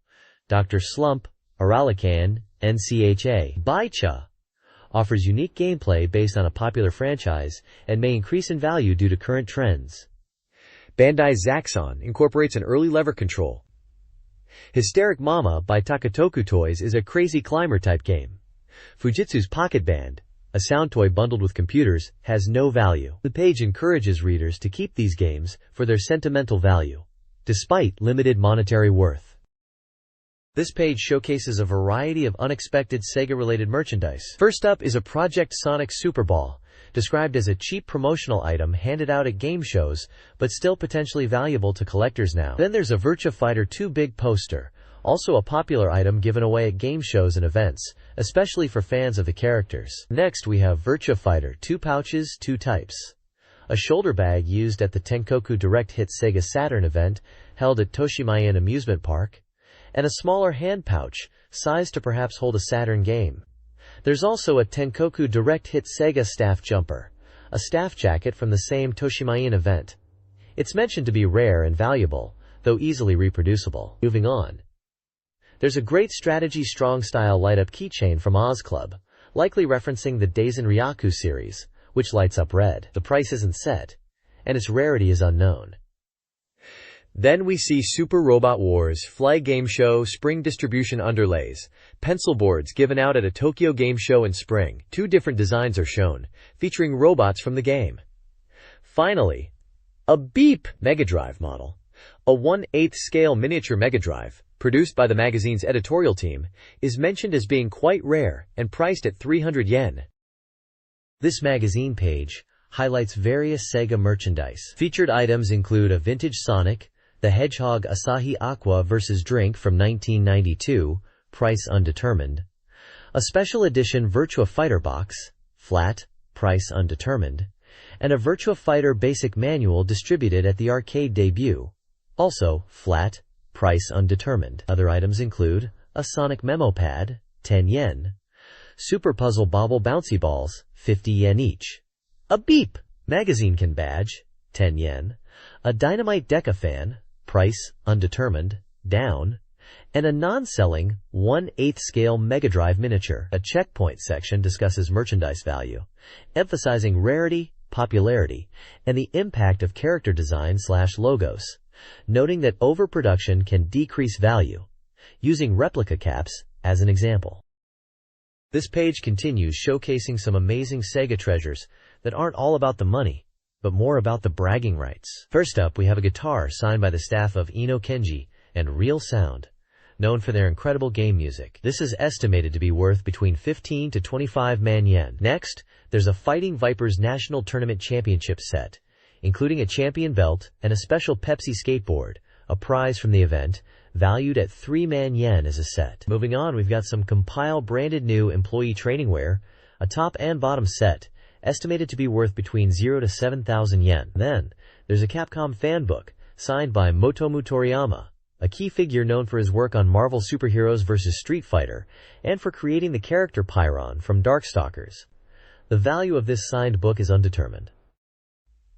Lastly, we have an S.ST band demo tape from Sega Enterprises themselves. The S.ST band were Sega's in-house music legends who made iconic tracks for games like Outrun and Afterburner. This demo tape's value is also undetermined. The page also includes a checkpoint section that emphasizes that the value of these items isn't purely monetary. It's about what they mean to the owner. It reinforces the idea from the previous page that while there are estimated prices, the real value is in the eye of the beholder and depends on rarity and personal connection to the items. This guide explores shops for game treasure hunters. Mandarake Nakano offers figures, badges, and game-related items like posters. Zet specializes in used games, creeds, and videos, highlighting the thriving used game market with prices influenced by rarity. E.g., Fist of the North Star, on Master System. The Teleka Collection Association organizes card exchange events, including international exchanges for telephone cards. Cardshop Treasure specializes in rare Teleka cards and publishes a mail-order catalog. K-Books Ikebukuro main store focuses on anime merchandise, including original Teleka cards. The guide concludes by reflecting on the potential future value of older games and the usefulness of this feature for predicting trends in the gaming treasure hunt. This page spotlights Dukyusei 2 on the Saturn, highlighting what makes this version special. The reviewer thinks back about a year since the previous game, describing this sequel as a love simulation series that's making waves again just in time for summer. The page emphasizes the Saturn version's strengths, pointing out that while the PC version sometimes had black screens and relied on text alone, the Saturn release improves this. It boasts many completely new scenes, specifically redrawn backgrounds and animations to eliminate any awkward transitions. One screenshot shows a scene of a character in a kitchen, suggesting improvements in visual storytelling. Another key feature mentioned is the true motion opening. After the prologue, players can enjoy a brand new opening animation exclusive to the Saturn. This is described as very high quality, thanks to the animation work by XXX, who also worked on the PC Engine version of DOQSE 2. The reviewer is impressed with the opening's atmosphere, noting the use of piano BGM to create a calming mood, a departure from typical gamey openings, describing it as almost cinematic. Character introductions include Ryunosuke, described as serious but hard to read behind his glasses, and Aimi, who says kids shouldn't doubt Santa exists. Another screenshot features a character named Yoko on a motorbike, saying she's upset and wants to be left alone. These character snippets offer glimpses into the game's narrative. This page continues the discussion about the Saturn version of DOQSE 2, highlighting even more new features. It mentions a Quiz King event system, where you can participate in quizzes at 10 locations in Hachihama Town. Correctly answering quizzes will reward you with prizes and special graphics as hints, with the quiz content related to the game's story. The page also details perfect clear scene changes, meaning the backgrounds and scenes will change depending on how well you do in these quizzes. Furthermore, the Saturn version boasts super high-resolution bonus pictures as an epilogue reward, which are promised to be incredibly detailed and beautiful, exceeding even the PC version quality. The game also features a scenario volume up, enriching the story with more visual elements and character-specific scenarios, offering fresh content unique to the Saturn release. Finally, it's exciting to note that the Graduates mini-adventure, previously only available on a special PC disc for DOQSE 2 owners, is also included in this Saturn version, adding even more content to enjoy. The page emphasizes the graphical upgrades and expanded scenarios that make the Saturn version a definitive addition. Graduates 2 is a Saturn-exclusive mini-adventure for DOQSE 2, set in Hachihama. Players take on the role of Sabaru, a former top student now tutoring at the Nishioji family. Sabaru develops romantic feelings for Miyuki Kahara, a piano tutor at the same residence. The story features potential dates, with options for January 4th. The game introduces Miyuki Kahara, a second-year music student known for her elegance. Players can access Graduates through the Make Mode menu, but only after completing the main DOQSE 2 game with a happy ending. This page delves deeper into Graduates 2, a mini-adventure within DOQSE 2 on the SEGA Saturn. It highlights the protagonist Sabaru's romantic interest in Miyuki Kahara, a piano tutor. We see scenes of Sabaru's struggles to communicate his feelings to Miyuki, and encounters in Hachihama Town. The page focuses on specific moments in the game, like a nighttime encounter at Hachihama Station, where Miyuki seems to be in trouble, forcing Sabaru to intervene. It also touches on Sabaru's perception of Miyuki as being awkward with women. Interestingly, Graduates 2 also brings in characters from the main DOQSE 2 game, like classmates and teachers, offering a different perspective on the events. The article mentions the story of Graduates taking place over 3 days, from January 4th to 6th, which overlaps with the main DOQSE 2 timeline. It suggests that playing the main game beforehand will enrich the experience of Graduates 2, implying there might be subtle connections or references to the main storyline. The screenshots give glimpses of various interactions and scenes within this mini-adventure. This page presents an interview with Masaki Takei, discussing his approach to illustration, particularly for games. He mentions that when he first started working on DOQSE, or Classmates as it's known internationally, he put a lot of thought into it. He explains his artistic process begins with the silhouette of a character, and then he adds details to it. He feels that silhouettes are important and consciously draws with them in mind, especially in scenes within games. He notes that even just saying silhouette has various expressions. He highlights the importance of considering what users want and incorporates that into his design process. He also talks about how, in the early days, he referenced fashion magazines and design books for inspiration, particularly for uniforms and clothing design in games like Graduates and DOQSE, ensuring he created original designs rather than being influenced by existing anime. Illustrator Masaki Takei discusses his character design philosophy, tailoring characters to each game's needs. He cites graduates emphasizing character, while Tensei focused on fashion and the unusual.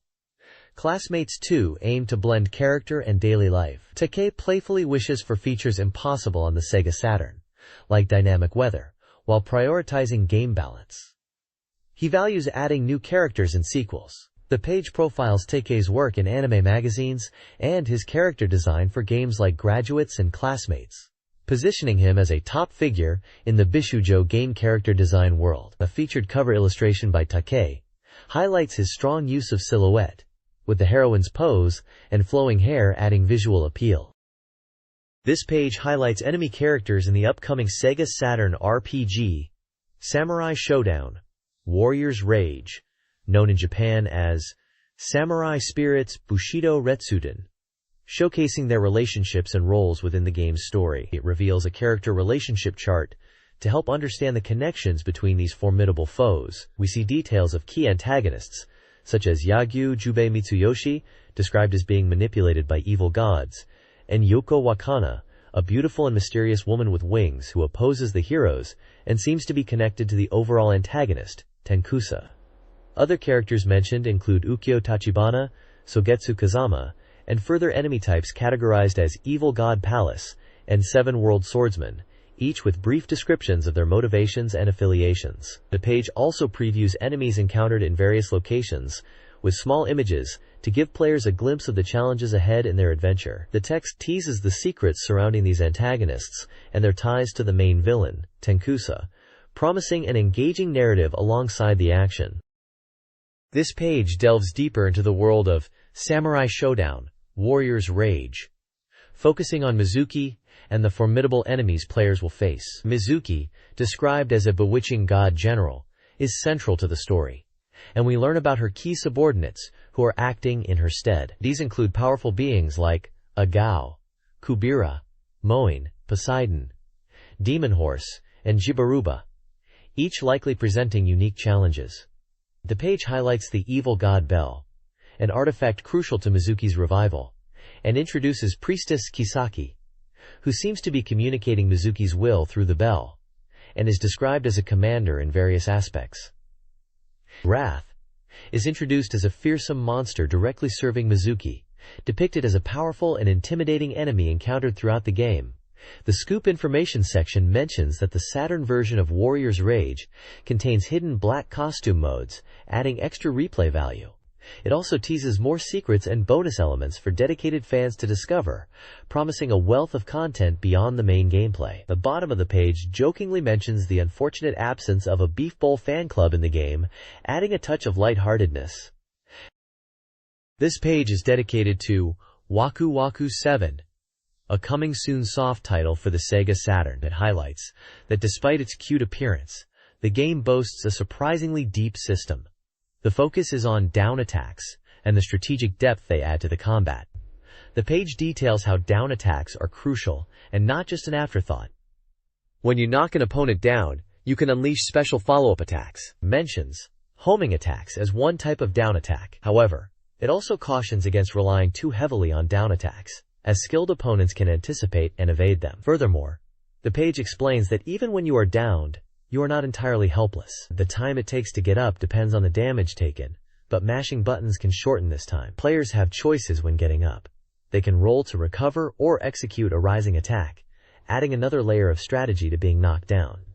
The page also includes details like the release date being June 20th and the price point. A small section features a message from the maker, expressing excitement and anticipation for the game's release, even making lighthearted jokes about Waku Waku balls. Essentially, the page is emphasizing that Waku Waku 7 is more than just a cute fighter. It's a deep and engaging fighting game with intricate systems to master. This guide focuses on advanced techniques for Waku Waku 7, aiming to enhance gameplay. It introduces middle attacks, unblockable while crouching, performed with R or punch kick simultaneously. Each character has unique middle attacks, vital for breaking down defensive players. Special input techniques, particularly combo attacks unique to characters like Arena and Thunder, are highlighted for doubling enjoyment. These combos often start with weak punch, are excellent for hit confirms, and lead to further attacks. Tesse's Nobiru, or extending attacks, emphasize range and stance control. The guide further details combo attack type and extending type techniques, particularly Tesse's stance-based Nobiru attacks. Dash attacks, used for quick distance closing, are also covered, with Thunder and Politan Z as examples of characters with strong dash attacks. Screenshots illustrate these techniques, encouraging players to master these moves. This page brings back memories of the Salamander series, focusing on Salamander 2, or 2 as it's known here, as part of the Gradius series. Stage 1 is described as having a biomechanical atmosphere reminiscent of the original Salamander, featuring familiar enemies like Golem. The article highlights the return of Golem, wondering if it's seeking revenge, and shows screenshots of this boss in action, noting its enhanced attacks. A check section focuses on the power-up system, explaining that while it's item-based like the previous game, there are new weapon variations, including twin lasers and missiles with 2 types. Enemy attack patterns are also noted to be completely randomized, unlike in the previous game. The Deluxe Pack Plus section, at the bottom, reveals this is part of Konami's Deluxe Pack series. It mentions the release date of June 19th, the price of 5,800 yen, that it's a shooting game, supports 2-player simultaneous play, and is recommended for all ages. It also mentions that the Deluxe Pack series is now on its 4th installment, and includes 3 games, encouraging players to enjoy it, especially those who know Salamander. This page continues to preview the upcoming game, detailing stages 2 through 6. Stage 2 features an artificial sun enemy and a boss called Sandhell Serpent. Stage 3 takes a biological turn, filled with massive cell-like enemies. Stage 4 shifts back to the Gradius style, with an asteroid belt stage reminiscent of Gradius 2. Stage 5 is described as the climax, featuring tight corridors and attacks from all sides, again concluding with the Sandhell Serpent stage. Finally, Stage 6 is the last stage, where players will face Tetran, who is mentioned to be a powered-up version of the Golem boss from Stage 1, now attacking with 4 tentacles. There's a check section highlighting a new feature called Option Shoot, introduced in 2, likely referring to Salamander 2. This feature allows options not only to shoot, but also to negate enemy bullets, and is considered crucial from Stage 3 onwards. Lastly, a Notice section informs players about backup data, stating that it saves high scores and loop clear data, allowing players to start from Loop 2 or even Loop 3. It also mentions that Loop 2 is the game's ending. Dataisen Strong Style is a modern warfare strategy simulation game for the SEGA Saturn, developed by Systemsoft and published by Oz Club. Marketed as a genuine strategy game, it offers an evolved system suitable for both newcomers and veterans of the Dataisen series. Players can choose between tactical and strategic gameplay styles. The tactical mode features hex-based battles focused on quick engagements on smaller maps. The strategic mode provides a larger map with multiple areas, challenging players to conquer enemy capitals within a set turn limit, managing numerous units. The game boasts a well-made opening movie with a theme of submarines, aircraft carriers, and other military vehicles. Screenshots highlight in-game maps and the game's interface, promising a comprehensive and engaging strategy experience. Dataisen Strong Style empowers players with extensive customization through its editor functions. Players can design armies and maps, offering significant control over their gameplay experience. The production type editor allows for the creation of unique production types, using weapons from 10 nations: America, Japan, Russia, Germany, UK, Italy, China, Israel, Sweden, and France. The map editor system provides an intuitive interface for building 64 by 64 hex maps. Gameplay involves unit organization, deployment, and combat. The game highlights global weapon development. Though America and Russia remain leading military powers, a weapon chart visually represents the diverse arsenal, including aircraft like the F-4 and F-15, allowing players to create tailored strategic approaches. Angel Graffiti S, a romance simulation game by Coconut Japan Entertainment, is set to release, slightly delayed from its original June 27th date, and promises a 100% completion rate for a price of 6,800 yen. Players can pursue romance with 5 distinct female characters. The game features Masakura Natsumi, a tomboyish childhood friend, Kitasato Yayoi, a free-spirited kogal, Shimazu Seri, a lonely sports girl, Amano Misuzu, a charming and wealthy young lady, and Manami Grace, a cheerful half-American actress. Each character offers a unique personality and background, allowing players to choose their preferred type and experience a realistic romantic relationship. This guide explores dating events within romance simulation games. It details diverse date locations, including city outings, shrines, ski resorts, and school trips to places like Hokkaido and Kyoto. Gameplay tips are categorized by skill level. Beginners learn to schedule dates, manage multiple relationships, and utilize game mechanics like date promises. Intermediate players focus on gift giving, selecting from categories like drinks, food, and souvenirs. Advanced players prioritize conversation and understanding the girl's feelings. Building affection through dates is crucial, with relationship progress visually represented through an angel icon and evolving dialogue, reflecting the deepening connection. This page features an interview with Terada Kenji, a scenario writer known for anime, novels, and games, particularly Angel Graffiti S. The main headline emphasizes that girls in games should be more than just cute, suggesting they can be angelic or even demonic. Terada discusses his approach to character creation, explaining that for Angel Graffiti MS, he started by thinking about the character's image. He mentions creating the story of an angel and a fairy as a base, which led to the original character design. He stresses the importance of conveying a character's image clearly and succinctly, even in a single line of dialogue.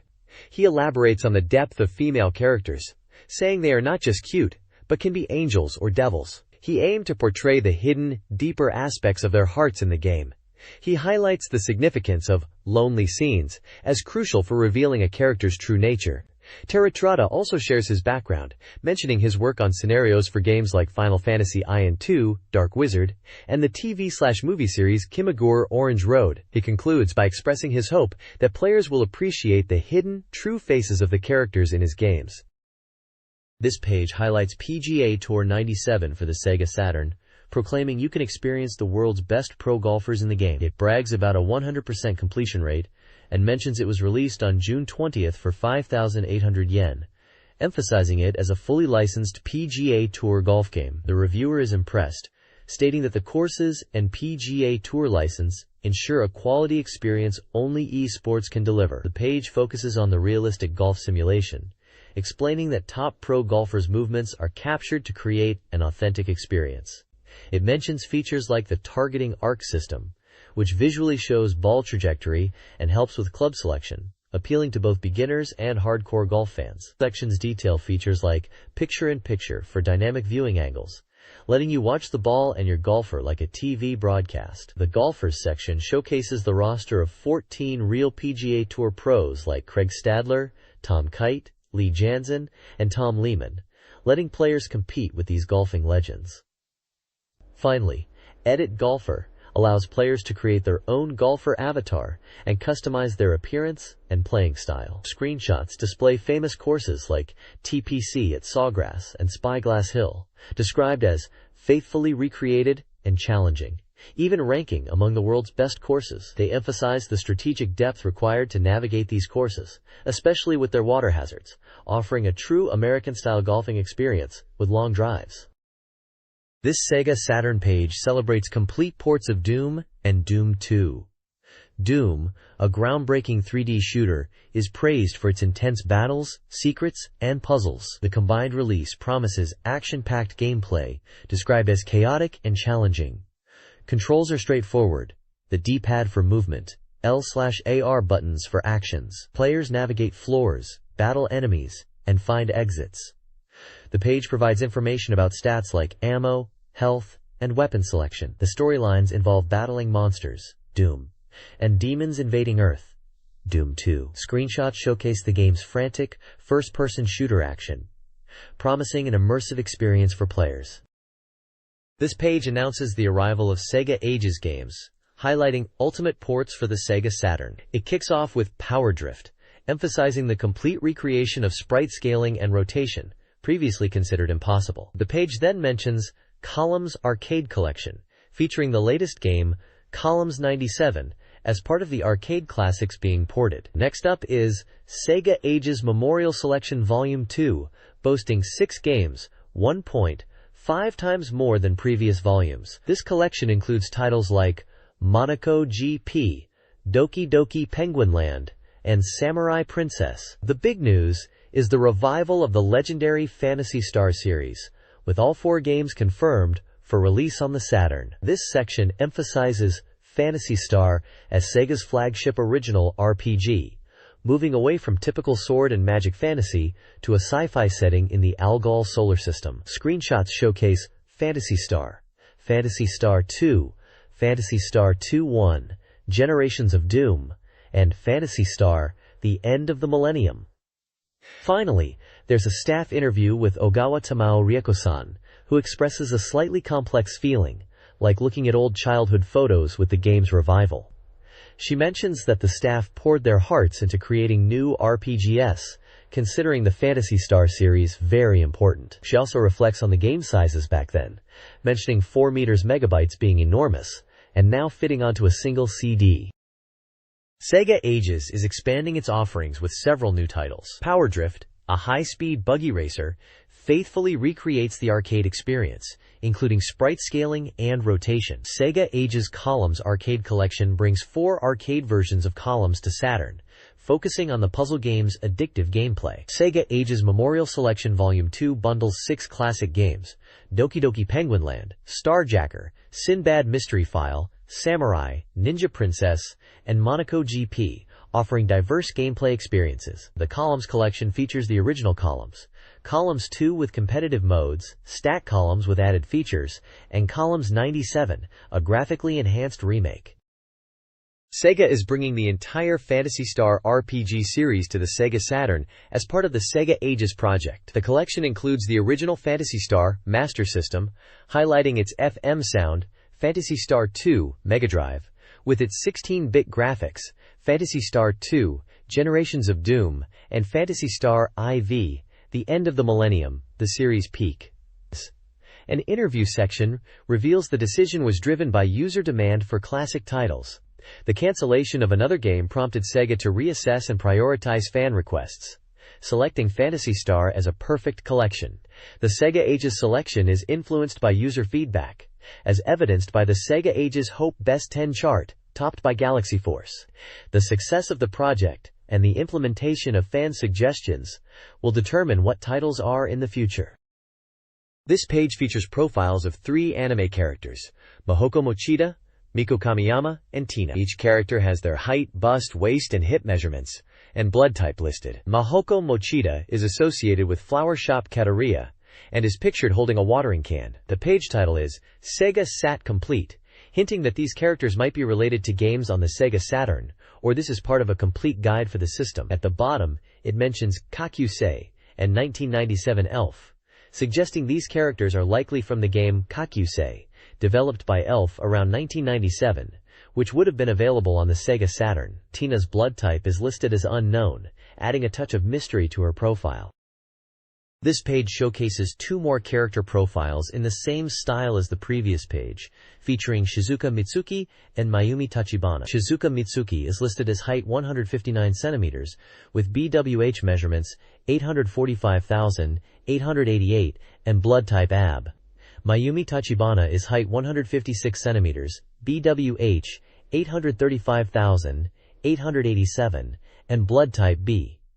The text on the page is promoting software for after its release, suggesting these characters might be from games that have recently been launched or are still being supported post-release. It mentions this section is to enjoy games even after they are released, and that they are featuring 4 titles in this installment. The text at the bottom lists game titles starting with P, which are likely being highlighted in this guide. They are P120, which is Kakyusei, the same game mentioned on the previous page; P122, which is Eberouge; P124, which is Chojiku Yosai Macross, I Oboete Imasu ka. Macross, Do You Remember Love?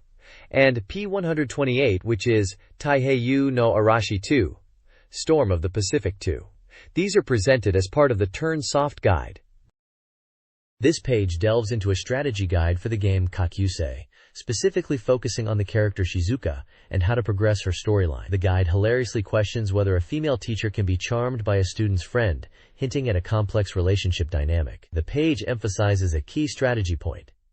You need to visit Shinji, another student, who is hospitalized, at least 5 times between September 7th and 22nd. Don't try to cram all visits into one day, as it needs to be spread over 5 separate days for it to be effective. There's also a bonus tip, revealing a special event that players might have missed. This event, linked to dating Shizuka, is triggered by going on dates with other girls, specifically Mizuho and Mahoko, at certain locations and times. For example, dating Mizuho at Yokohama Nanpa Amusement Park and Mahoko at the Miracle Days Cinema in autumn are mentioned as triggers. It appears that by dating other girls in the game at these specific spots, you can unlock a special event related to Shizuka, adding an unexpected twist to her romance path.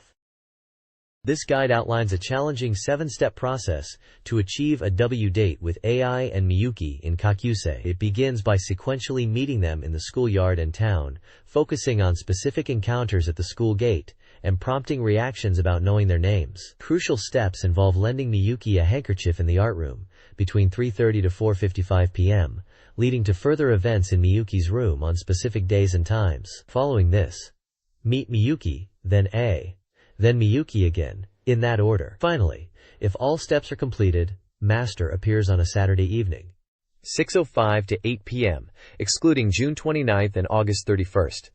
The guide concludes by presenting a choice between a summer W date at the South Africa amusement park or an autumn bowling date, both providing unique content and visuals.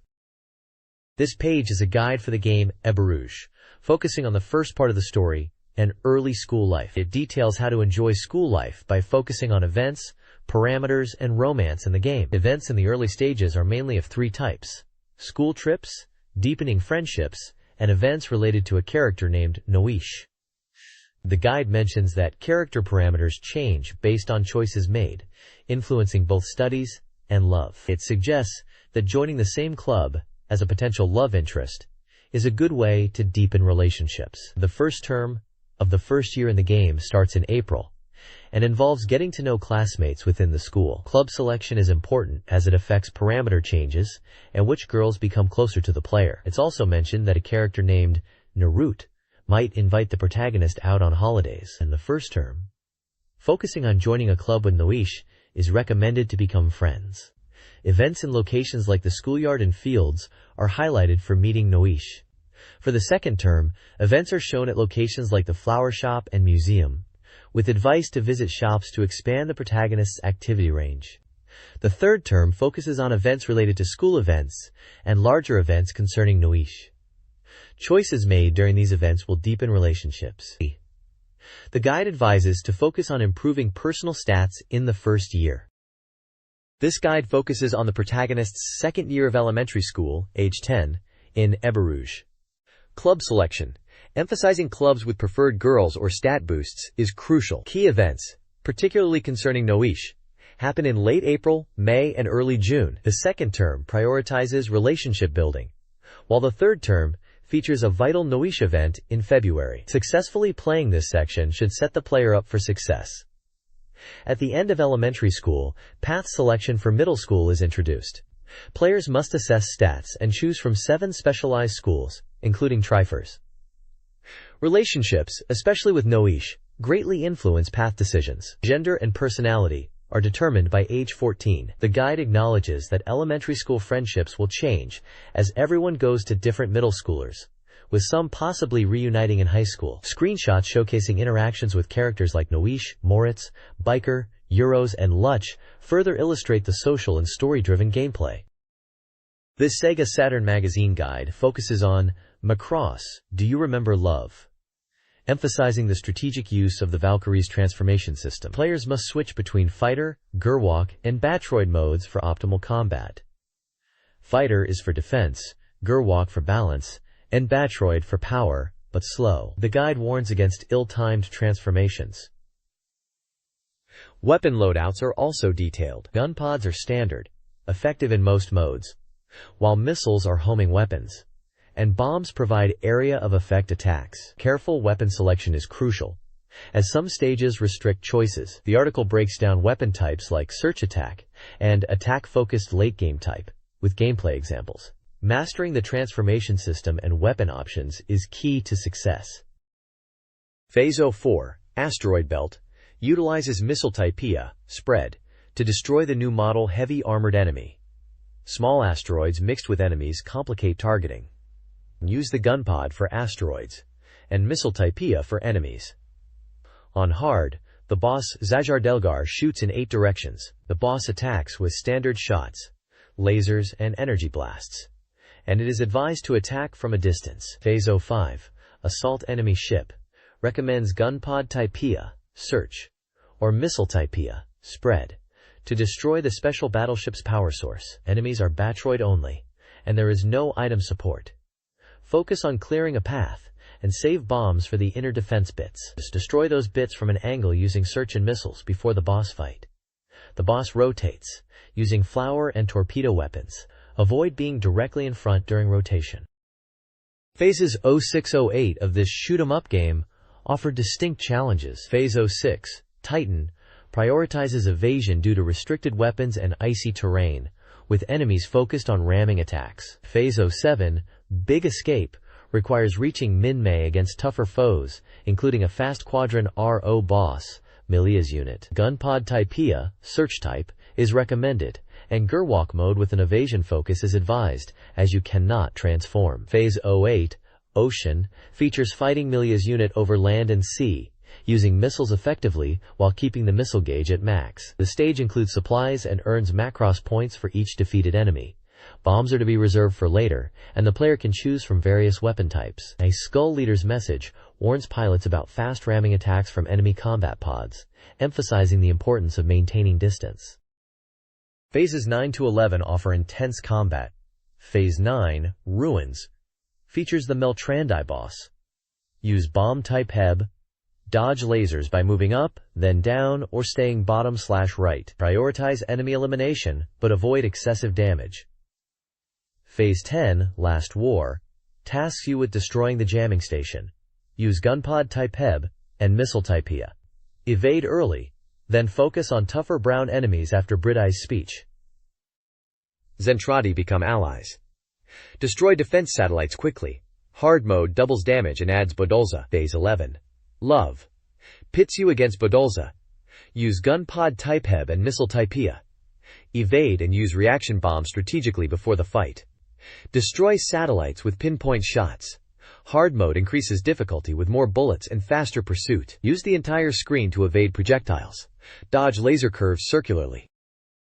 This guide offers strategies for the box formation scenario in the SEGA Saturn game, Great Naval Battles 2, a midway sea battle simulation.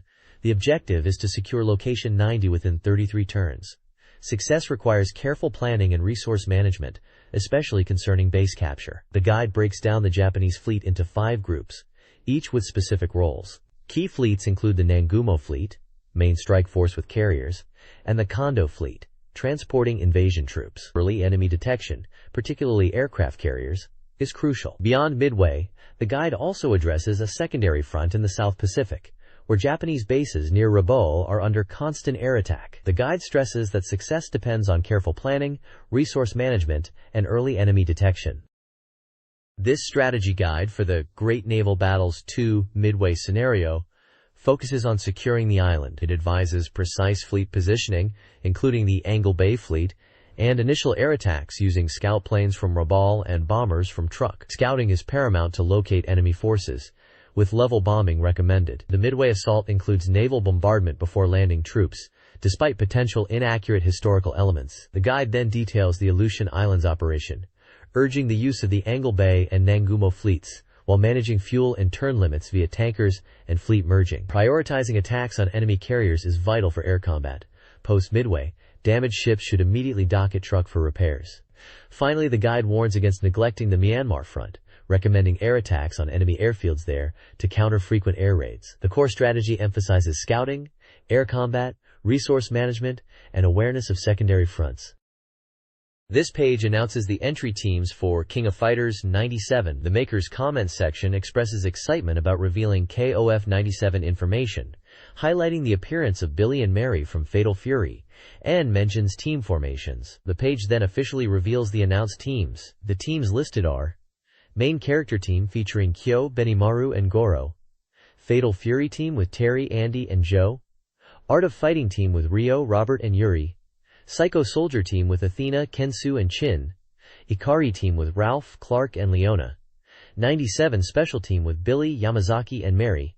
And new female fighters team with King, Mai, and Chizuru. Additionally, it mentions single entries for Iori Yagami, and another entry listed as no data.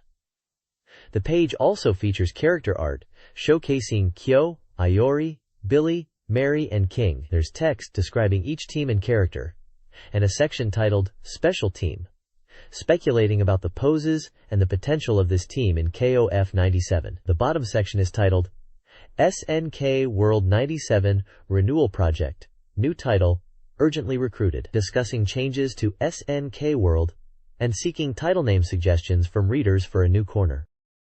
This page is a strategy breakdown for playing as Mature in King of Fighters 96.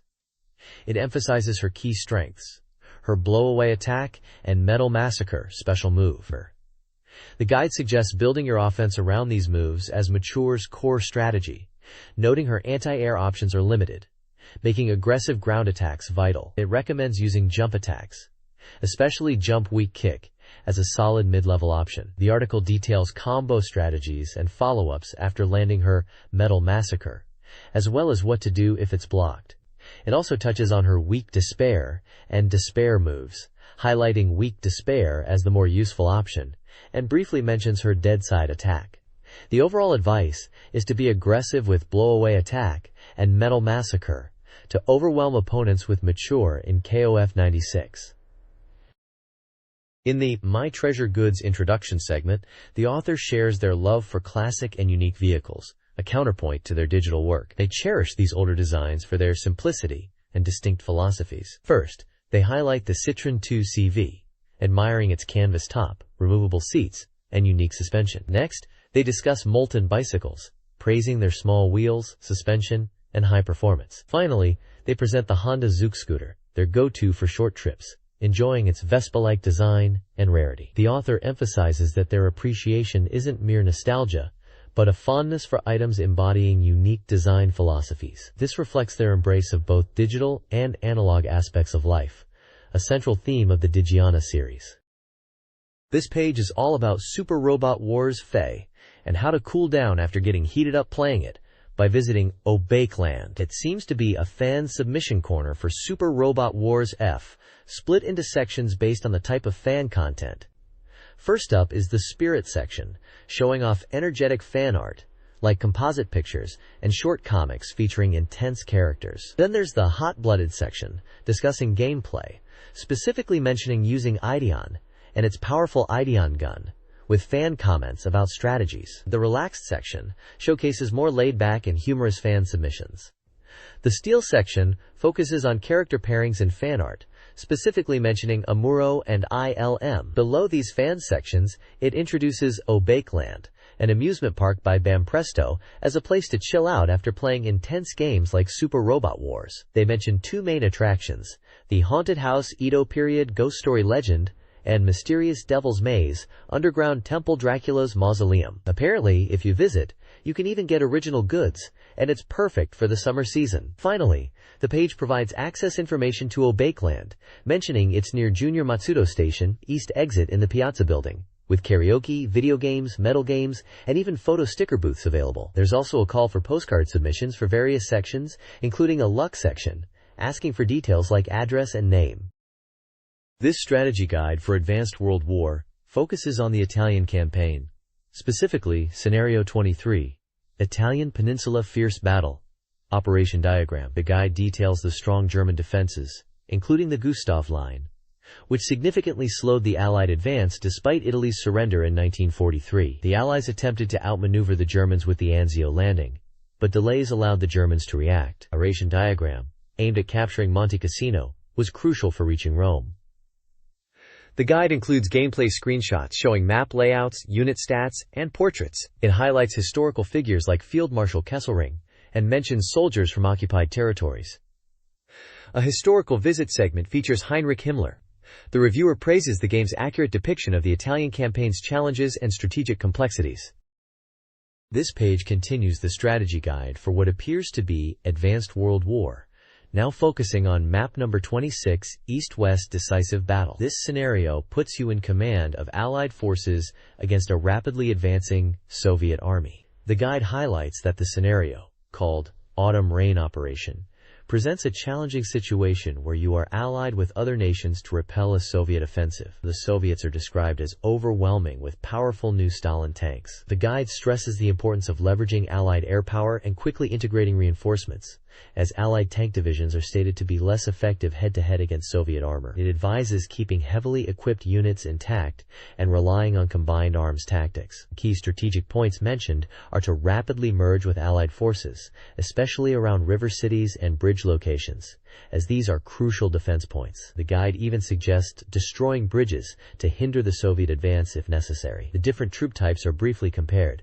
Soviet ground forces are numerous and mechanized, German forces have advanced technology but are outnumbered, and British/American forces have modern equipment but are fewer in number and may struggle against Soviet tanks in direct combat. The "Here's the point" section reiterates the urgency of linking up with Allied forces to effectively counter the Soviet invasion. Finally, there's a notice indicating that the next installment will be the last in the series and will feature reader submissions and postcards.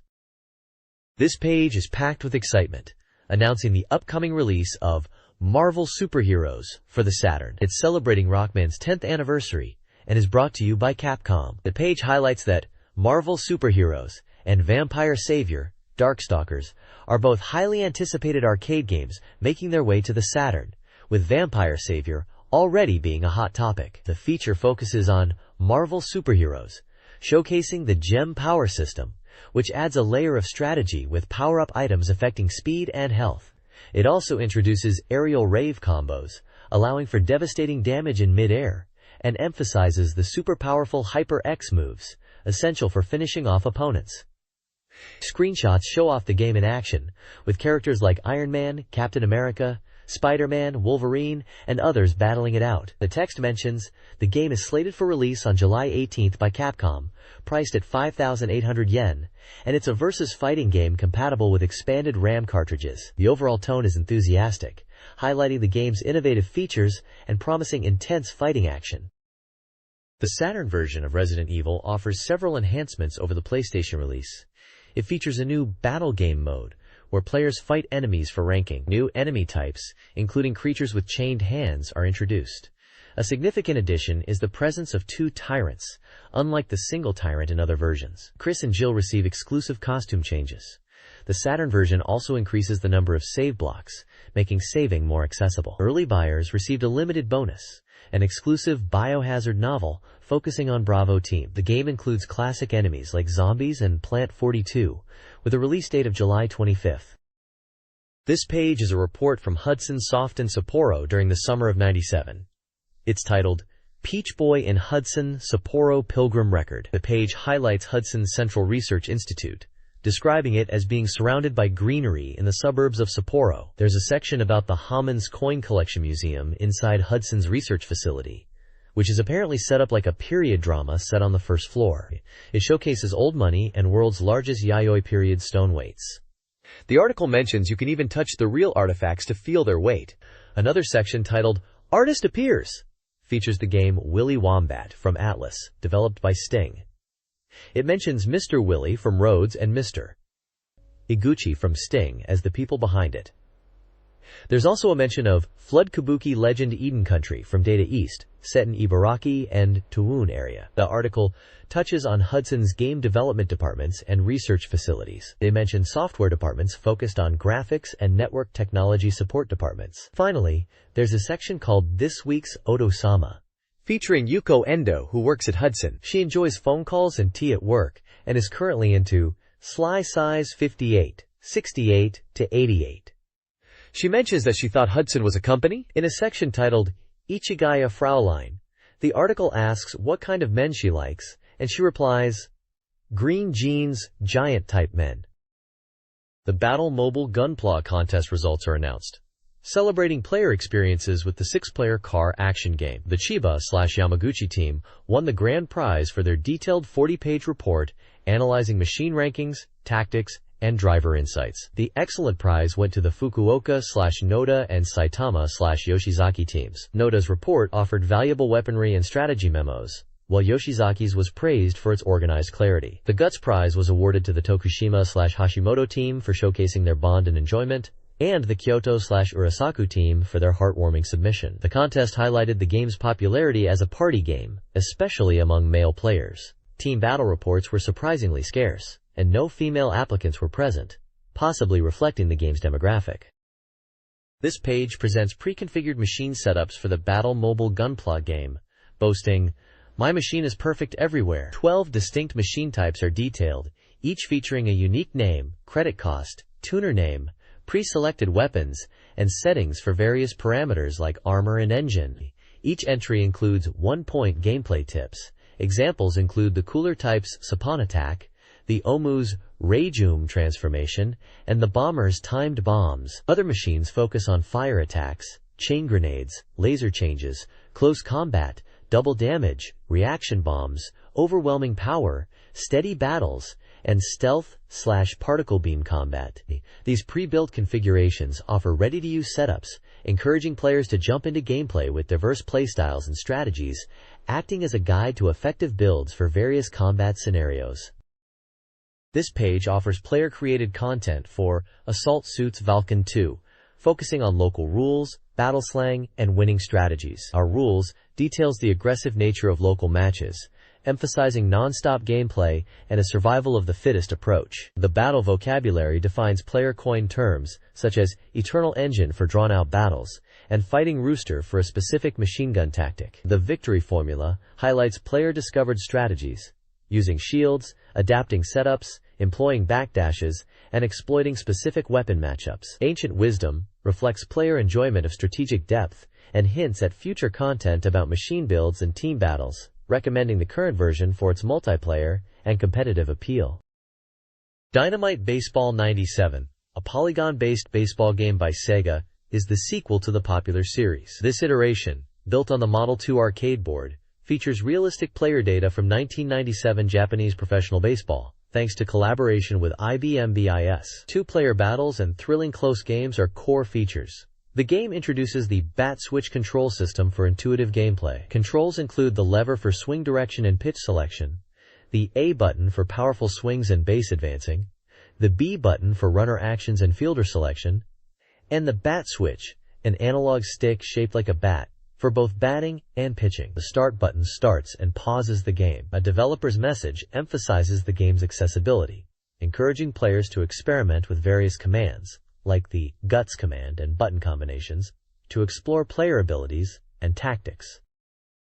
This page delves deeper into the gameplay of Dynamite Baseball 97, highlighting the command input system for executing superplays. It explains how combining the A and B buttons allows players to issue strategic commands to their team, like shifting defensive positions or controlling runners, adding a layer of tactical depth to matches against human opponents. The page then emphasizes the refreshed graphics, stating that the visuals have been significantly updated, despite using the same Mode 2 board as the previous game. This results in more realistic and detailed graphics for both players and stadiums, with improved motion capture data for player movements and expressions. The reviewer notes the enhanced visual presentation makes the game even more engaging. Other points of interest include improved home run animations and the inclusion of 3 distinctive stadiums: Tokyo Dome, Sapporo Dome, and Koshien Stadium, each used by specific teams like the Giants, Yakult, Nippon Ham Fighters, Chunichi, Yokohama, Lotte, Daiei Hawks, Hanshin Tigers, Hiroshima, Seibu, and Oryx.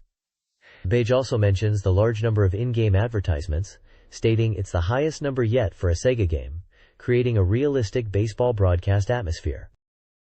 This page delves into the daily life of a developer, Mr. Tawara, from the Virtua Karen 2 team, offering a comical glimpse behind the scenes. It's titled, Volume 5 Barcharan 2 Development Staff's Day Off, which is ironic as it details his workday. The day begins at 8 a.m. with Mr. Tawara waking up naked, a supposed health method, and then showering with 2 beautiful women, requesting massages afterwards. All depicted in a very tongue-in-cheek manner. At 9:53 a.m., his commute is described as sky high, showing him flying to work, arriving at SEGA headquarters in Haneda from his home in 30 minutes.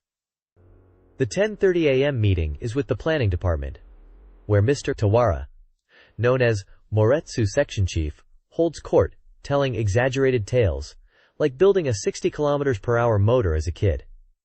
Lunch at 12:30 p.m. is with Ogasaki and two designers at a nearby Chinese restaurant, where he makes pretentious gourmet comments about gyoza.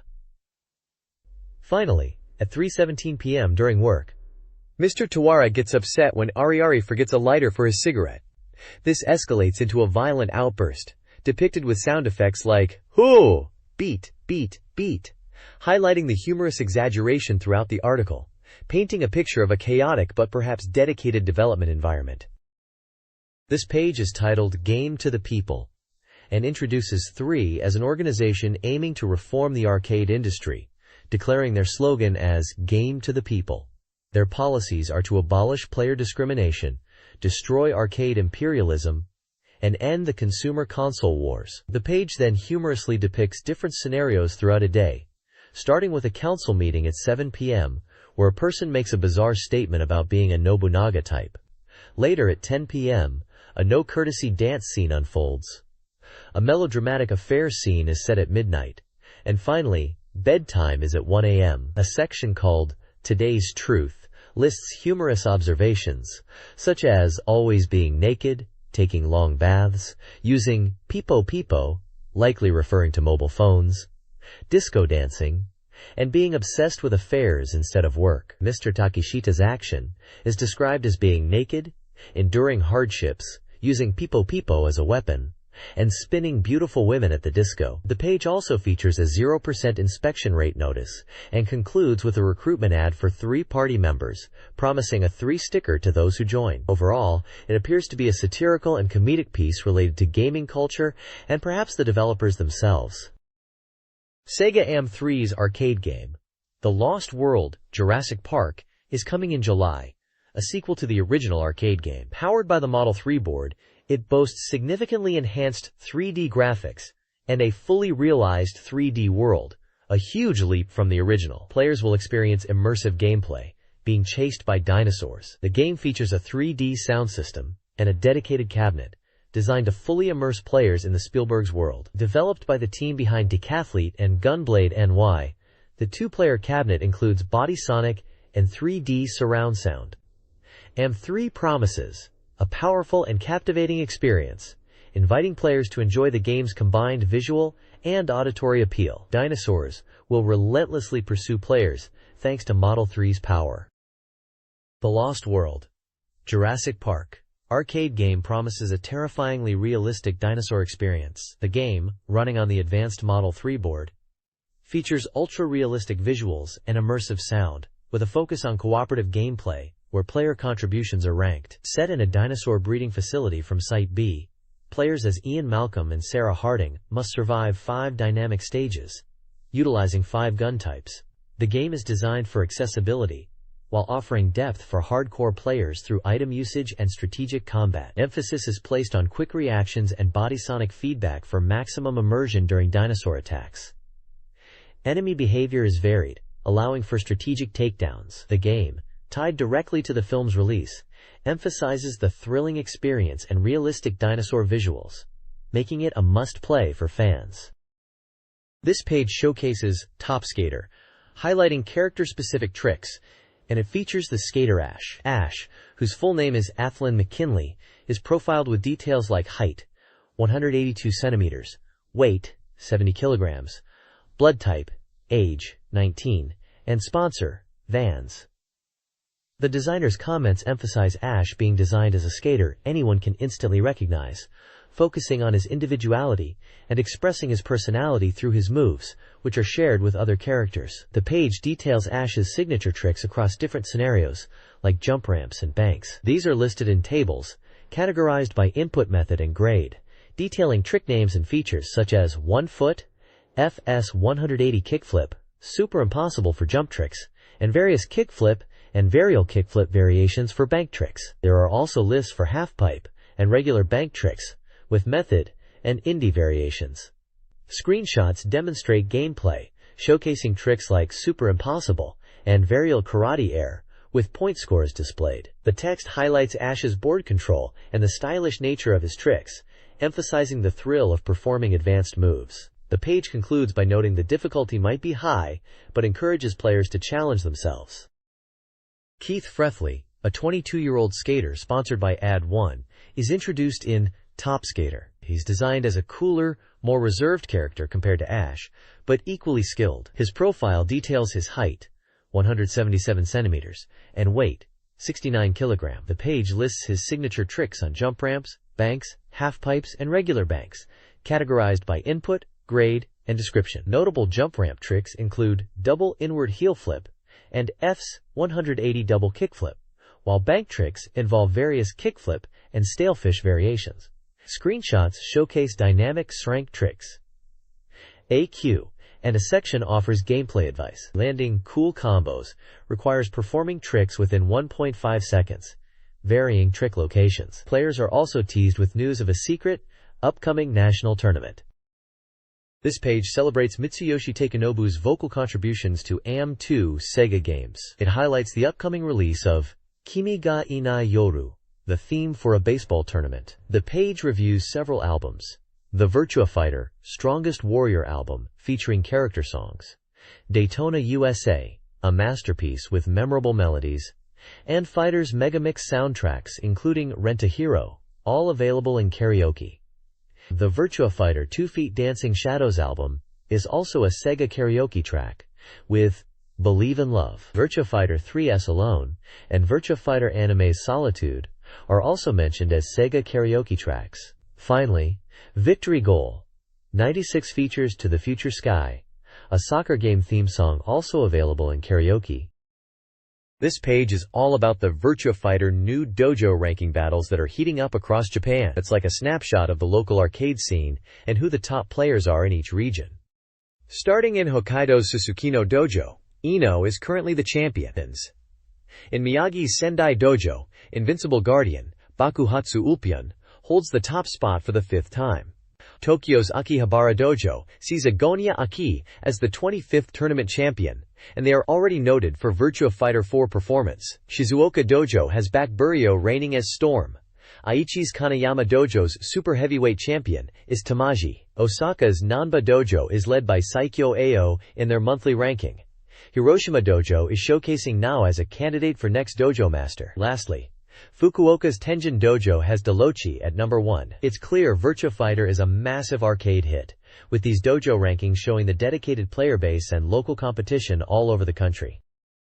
This page is diving into the world of Gals Panic Go! Go! And uncovering some secret techniques to enhance your gameplay. Apparently, even if you're finding the game's difficulty a bit too much, there's a way to power up and blast through stages. During gameplay, if you pause and hit L plus X plus down all at the same time, you can apparently get a boost to help you progress. Also, if you're stuck and just want to relive the demo scenes, there's a simple 3-step trick. By going into the options menu and selecting recall mode, you can then press L plus X plus down together to unlock and view all the demo scenes you've already encountered. The page also hints at some cool unlockables by clearing the game with the female characters. If you manage to get a happy ending with them, it opens up secret modes in the options. Clearing the game with one player unlocks a high score attack mode, while playing with two unlocks a special Geekyganger scenario, likely referencing Martian's successor Nadesico. And for those playing with 3 or more, there's even a hidden pleasure mode promised. The page is basically giving players the inside scoop on how to get the most out of Gals Panic Go! Go! From easier gameplay to unlocking bonus content and reliving the game's scenes, it seems like a fun way to explore everything the game has to offer. This magazine section, covering the week of June 14th-20th, previews 2 upcoming SEGA Saturn games based on editorial team playtesting. Salamander Deluxe Pack Plus, a shooting game releasing June 19th, earns an average score of 7.66. Reviewers praise its faithful recreation of the arcade classic, appreciating the nostalgic feel and satisfying difficulty. AI Go Saturn version, a board game, Go, with a July 11th release, receives a 7.0 average. The game is noted for its challenging AI, even for experienced players. Reviewers recommend it for serious SEGA enthusiasts looking for a difficult and strategic experience, while also praising its accessibility for casual players. Reviews are contributed by diverse groups, offering varied perspectives on each game. Reviews for 3 SEGA Saturn games are presented. PGA Tour 97, a golf simulation, received mixed reviews. While praised for its features like voice guidance, it suffered from slow pacing, long load times, and technical glitches. Amok, a 3D shooter, garnered positive feedback for its graphics and gameplay, though some found it standard and potentially dizzying. Waku Waku 7, a fighting game, was lauded for its arcade-perfect port, but criticized for slowdown, flicker, and balance issues that negatively affected gameplay.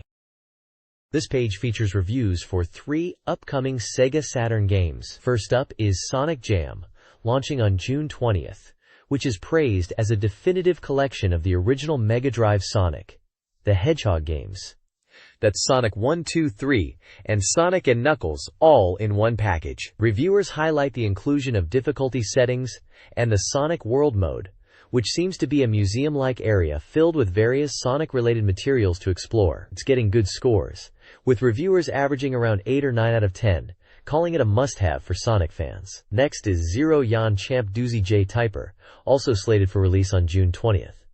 This one's a racing game, but reviewers seem a bit divided. Some appreciate the simulation aspects and minigames, especially the customization and partner elements.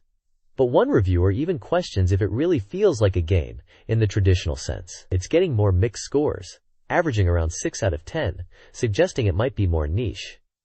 Finally, there's Magical Drop 2i, another June 20th release. This puzzle game is presented as a powered-up version of the arcade hit. Reviewers are enthusiastic about the extra content, praising the expanded game modes and easy-to-understand but addictive gameplay. It scores well, averaging around 8 out of 10, and is recommended for puzzle fans looking for a solid and fun experience.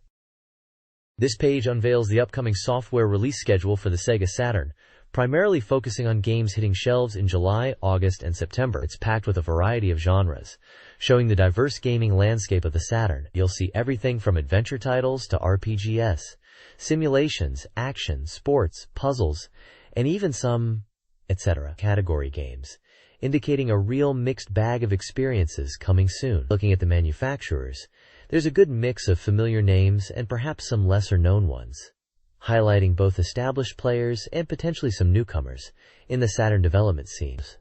Some of the titles listed include games like Bulk Slash Last Bronx, Fighter's History Dynamite, and a RAM expansion version, MechWarrior 2, Princess Crown, Langrisser IV, and even what appears to be a Street Fighter game, suggesting a solid lineup for Saturn fans to anticipate over the next few months.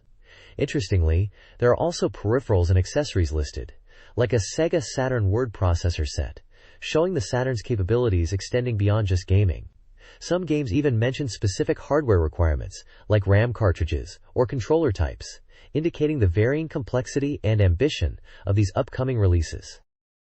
This SEGA Saturn release schedule outlines planned game releases from September onwards. September's offerings include titles like Ninja Jajamaru-kun Oni Renpuden Gold and Time Bokken series, Bokken to Ipatsu, Doronbo Waku. October and November feature Grand Red, Steve Sloop Slider, and Devil Summoner Soul Hackers.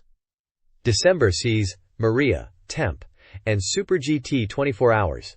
The winter schedule lists Magical Story, and the 97 releases include 7 Secret Museum, Rainbow Smile, and Wizard Harmony 2. Coming soon, titles comprise a large selection, from Paradion the Land of Dragon Castle to Rayman 2, showcasing a diverse range of genres. The schedule is organized by release timeframe, detailing each game's price, developer, genre, and hardware support, offering a broad overview of the Saturn's anticipated software library. This article explores the intersection of video games and art, specifically examining how players engage with scenery in racing games. Using examples like Toge King 2, Mountain Roads, and Tokyo Highway Battle, Urban Environments, the author questions whether appreciating the environment enhances or detracts from the racing experience. The piece highlights the inherent beauty of the landscapes in Toge King 2, and suggests that this beauty is a central component of the game's appeal. While acknowledging the potential dangers of being distracted by scenery in real life, the article argues that appreciating the surroundings can enrich the experience. This is exemplified through comparisons to marathon photography and references to the enduring nature of natural landscapes, contrasting them with the temporary nature of human competitions. The author concludes by admitting their personal preference for enjoying the scenery, even within the competitive context of the game. This page is showcasing a Reader's Prize giveaway from SEGA Saturn Magazine. There are 5 different prizes up for grabs. First up, 20 lucky readers can win any SEGA Saturn game of their choice released before June 27, 1997. Next, 20 people can get their hands on a Waku Waku 7 demo disc, provided by Sunsoft, asking, which character is your favorite? For Virtua Fighter 3 fans, there's a set of character keychains, but only one person will win this Sega AM2 prize. Then, 5 readers can win a digital Ainge Dengeki Tenshi SS poster, featuring beautiful artwork and smiles, provided by Tokuma Intermedia Company. Finally, 5 people can win a Rockman, Mega Man mask from Capcom, described as something you can't even buy in stores, and perfect for becoming a neighborhood hero. The page also lists the winners from the May 30th issue's prize draw, with names and prefectures of the winners for each of the 5 prize categories. To enter this current prize draw, readers need to fill out a postcard with their answers to the magazine's questionnaire, along with their personal details, and send it in by June 27th. The next issue, SEGA Saturn Magazine Issue 7/4, is announced to be released on June 20th, and promises to be packed with summer game info and a huge page count, including reader participation features and presents. There's a contact number and office hours for inquiries about the magazine's content too. This page is showcasing the SEGA Saturn game, Let's and Go, Eternal Wings, a full cowl mini 4WD simulator. It's highlighting the first limited edition of the game, which comes with a special blue metallic body included. There's also a mention of a strategy guide for the game, being released by ASC2. The game itself is described as a super realistic simulation of mini 4WD racing. Players can deeply customize their cars, modifying parts like the body, bumper, rollers, motor and tires, and even perform weight reduction. It seems to offer a very in-depth mini 4WD experience. The game is scheduled for release on July 31st, 1997, and will retail for 5,800 yen. This page is continuing the buzz around the upcoming Sega Saturn game, Let's and Go, Eternal Wings, which is still set to launch on July 31st. It's a reminder to head to stores near you on release day. For those who get the initial limited edition, they will receive a Gunblaster XTO blue metallic body set and a special mini-book as a bonus. Just to clarify, this bonus only includes the body, not the wheels or tires. There's also some news about the Explosive Brothers Let's and Go WGP movie, which is coming to cinemas from July 5th in the Matsutake chain.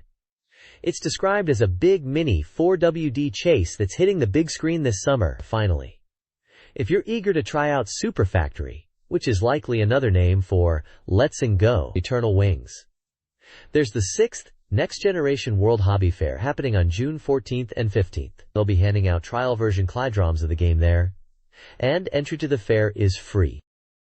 This page is all about Project Sonic, which turns out to be Sonic Jam. It's being touted as the ultimate Sonic collection and is scheduled to launch on June 20th, priced at 4,800 yen in the action genre. The tagline is, "The beginning is Sonic series grand culmination." The article mentions, this collection is bringing together all the classic high-speed action of Sonic the Hedgehog that took the world by storm, and it's coming to Sega Saturn. They emphasize that this Project Sonic is the first offering from the main Sonic team, and it's more than just a simple port.